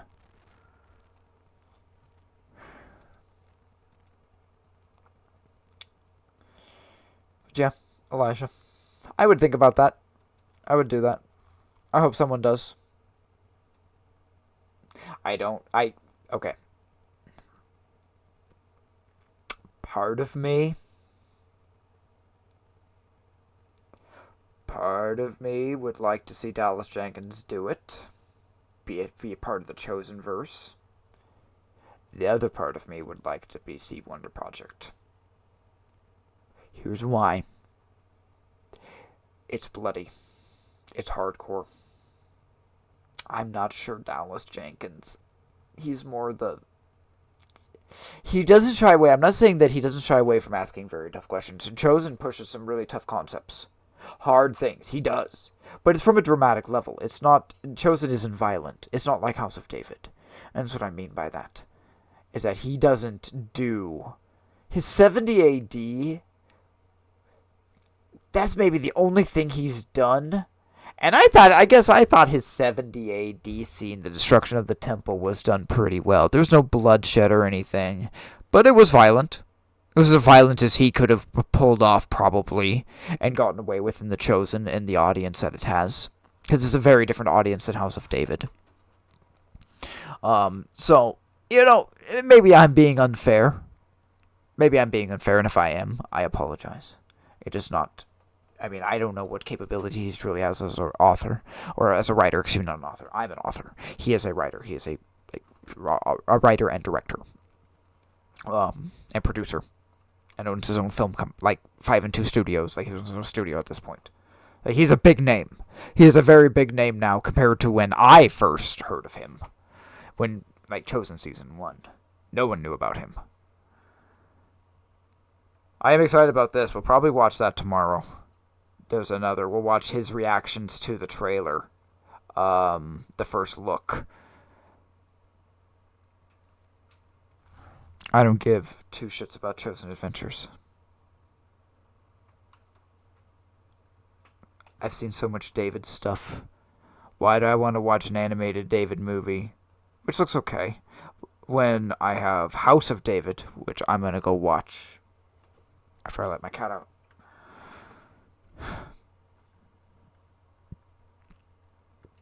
I'm serious, guys. I'm going to be super honest right now. I'm going to be like down to earth for real with you. Okay? I'm ready for Jesus to come.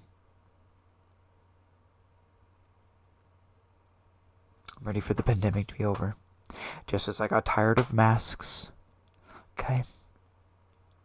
Just as I got tired of lockdowns. Just as I got tired of stupid people telling me that I couldn't go and eat or live my life. I am tired of sin. I am ready for it to be over. I'm ready for the pandemic to be done. Okay?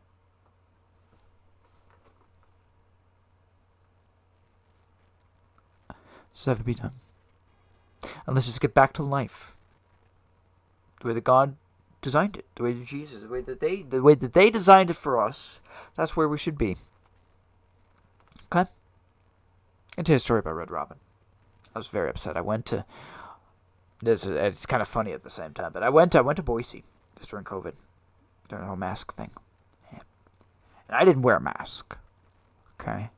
I didn't wear a mask 99% of the time. Unless I really, really wanted it. But most of the time, I would just say no as a standpoint. Remember, this is the guy who's playing Pandemic, the song, in his vehicle as he's driving around. Okay? So if you think I'm just going to put on a mask and behave, you've got something else coming. Okay? Masks cut off oxygen. Everything disproved it. The science would be everyone worship. It just disproved it is wrong. Okay? And so I didn't do it. Take the vaccine, I didn't do any of that shit. Because you know what I said is I was with God at this point, truly with God. Okay, I wasn't afraid, I wasn't in the professed, I was at the true Christian level. Okay. I said, well, if I'm going to die, God's either going to protect me or he's not. You know, it doesn't matter what disease is spreading across the world. What matters is if I am with God. Okay? And so, I walked into Red Robin one time. Okay. I walked into Red Robin in Caldwell or Nampa, somewhere right around there. Okay? And I didn't have a mask, my friend didn't have a mask. And we were stopped. I would like to say met, but we were stopped at the door.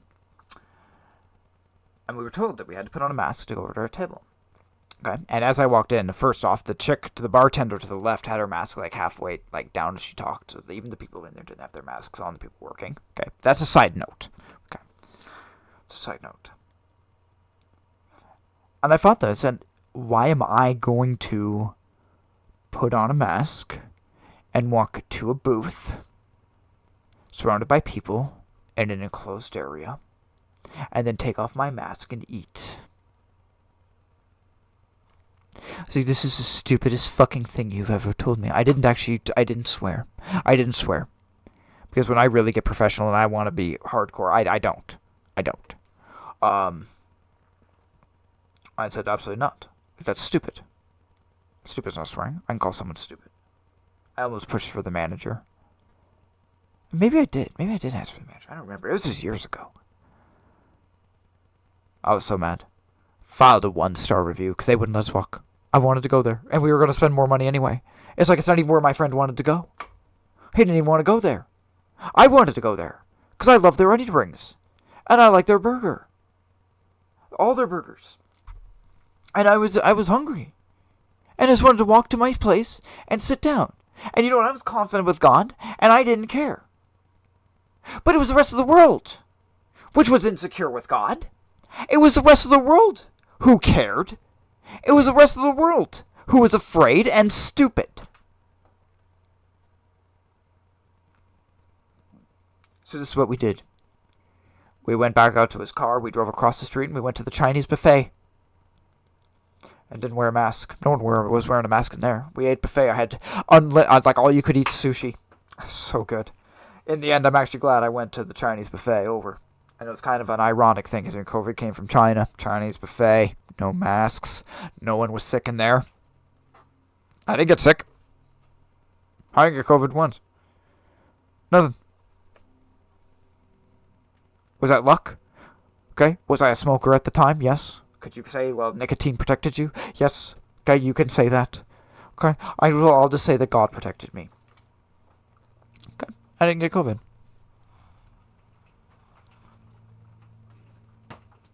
I know others said it was a test for them. But at that point, I had already been possessed. I'd already literally talked to Satan, face to face.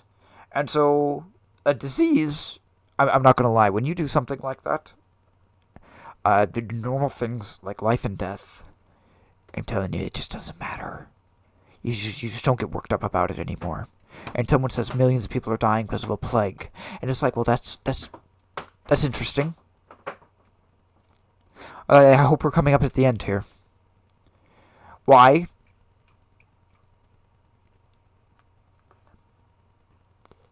Because the churches, because the people, because everyone's giving up. They don't care. They don't want to care. They want to get upset about things like this. Okay? Get upset about things like this. And go to church on Sunday. You're going to get upset about gay issues. I'm not saying that's what his video is about. He says it's the most controversial. I don't have to watch his video to know that it's a controversial subject. Okay? They're going to focus on that. They're going to focus on abortion. They're going to focus on making sure the libraries are good and not having transgender stuff. And we're going to do all of this. Okay? And we're going to hide from the world. Okay? And we're going to make this world our home.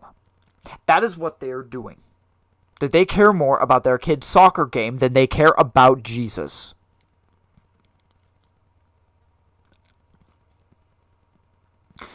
I'm really trying not to get angry. It's a hard conversation. It's a hard thing for me to tell you and look at you and say, that's really dumb of you. You don't take this seriously. Because I take it serious. I go to church every Sunday. Do you not know what the Word of God says? Haven't you read it? The fuck, man? Like, it's hard for me. This is hard for me to believe that once again, like I said,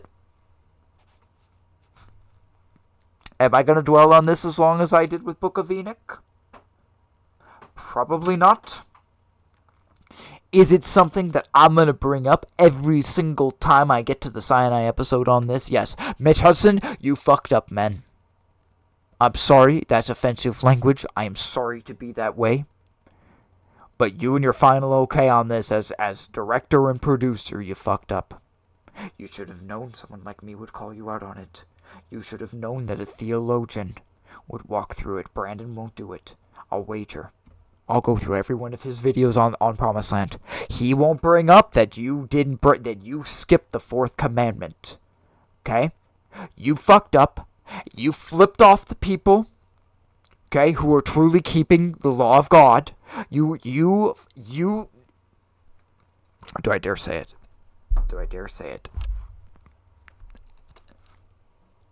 I'm in so much trouble, but I'm gonna say it. I'm gonna say it. Because it's probably the truth.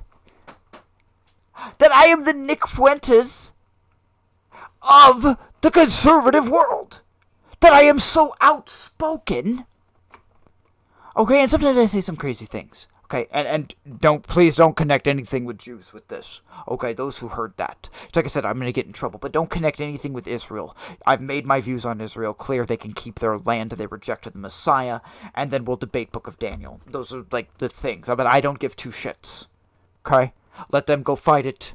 I don't want my tax dollars paying for it, if I'm going to be honest with you. And that Nick and I could agree on.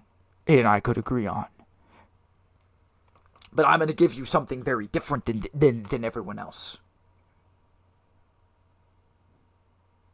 Okay? That it is important that I am on that far side. Okay? That in some ways you are listening to someone even more conservative than the Christian nationals. And these guys have talked about bringing biblical slavery back. At least that's what I hope he meant. Like I said, that video, I had to do some translations there. Interpretation. And biblically, I stand with where I interpreted it, okay? I would like to hope that God was with me, and he said, well, that's what he meant to say. He just said it in a really shitty way. Okay? But these are the guys that want to do that, okay? And I am telling you that it is important that just as I looked in Tucker Carlson, that interview with Nick Fuentes, when I saw Nick Fuentes, and I heard him speak, and I looked into his eyes, I already pretty much knew he believed it. Okay? But I saw true conviction. I'm not saying he's right. I'm saying there's conviction. Why can't I see the same conviction for doing nothing more than just simply following the Bible and the law? Not getting crazy, not having to be radical or having to have something unique, that way you're special and pointed out. Okay? But just siding with God, as they did before, and saying we're getting up to the end, we're going to do it this way. This is what it says. Okay? And there are points of interpretation and debate. Okay? But the law of God is the law. And if you follow this simple chart done in paint, okay? Okay? 10 Commandments. We then follow the laws of the United States.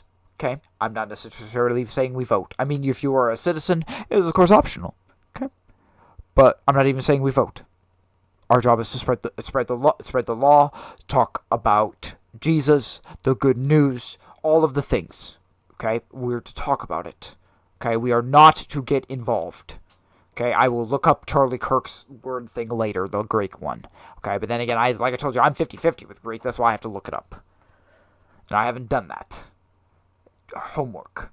Okay? We have other biblical laws. We have tradition. And then in some ways, I maybe need to add a category here. Okay? Right in between of items that can get moved up, like the abomination thing, to where it's not against the laws of the United States, but it is against the laws of God. Like, an abomination's a pretty hardcore word. So there are things that do get moved right below the 10 Commandments. But still, sin is sin. Sickness is sickness. Disease is disease. If you are being poisoned, you are being poisoned. If you are starving because you do not have the bread of life, then food is the medicine that you need. The Jesus isn't what you are looking for. Yes. In some ways, I feel like the Nick Fuentes of the live stream, of the biblical live stream side. Because he's America first. And I have no issue. Like, he explained America first, so I'm actually kind of grateful. I now understand. I didn't understand the America First Party until I heard him speak. And it's not for me. I'm God first. And America second. Okay, I like America. I really like it here. I'm not ungrateful. Okay, but I'm God first, America second. Okay? I'm part of the God First Party. Which is not necessarily even voting. Like, we kind of might look there, and if there's a huge issue, we'll talk about it. Like, I'm kind of like thinking of us as like Korah's Mighty Men. We'll have to play some stuff. I'll have to show some clips from that tomorrow. I'll get some. And we'll show, because the nice thing is Promised Land's on YouTube. So I can actually just straight up play the whole, I won't play the whole episode. That'd be rude, because they do make money off it. So, but I will play clips of it. And I can do that easier than I can House of David. Alright, guys. I just stayed on 20 minutes longer. What I said I was closing. 4 hours, 13 minutes is pretty good. I want to take my cat out. It's a beautiful day. Sunny. I only have sun for a few more hours, so I'm going to go get some fresh air and sunshine. Make some food. I will be back on tomorrow. We will have another song, okay? I'll probably be on early again, because this seems to work. So I'll probably just have my coffee tomorrow. Be on same time. And then make sure to listen to the opening, okay? Because the song we will have will be the content of the day, okay? It will be another Accept song. I'm not sure which one I'm going to do. If it's going to be Kool-Aid, if it's going to be Rise of Chaos, Worlds Colliding, I have not decided that yet. I won't decide that until tomorrow. But there's a bunch of songs you want to listen to some of them. Listen to Accept, the 2008, 2010 albums. Those are the ones that I will be playing from. And we will talk about it, and we will have an entire day of content based upon it, as today was a pandemic. So we will have The Rise of Chaos at some point. That's another great song. I love that song. All right, guys, I'm out. I hope the peace of the Lord goes with you. I hope that you have truly listened to what I've said, and in many ways, I hope that you can make up your mind. And that if you are like Bezalel, forgive, change, move forward, and accept it. All right. Until later, gentlemen. Peace out.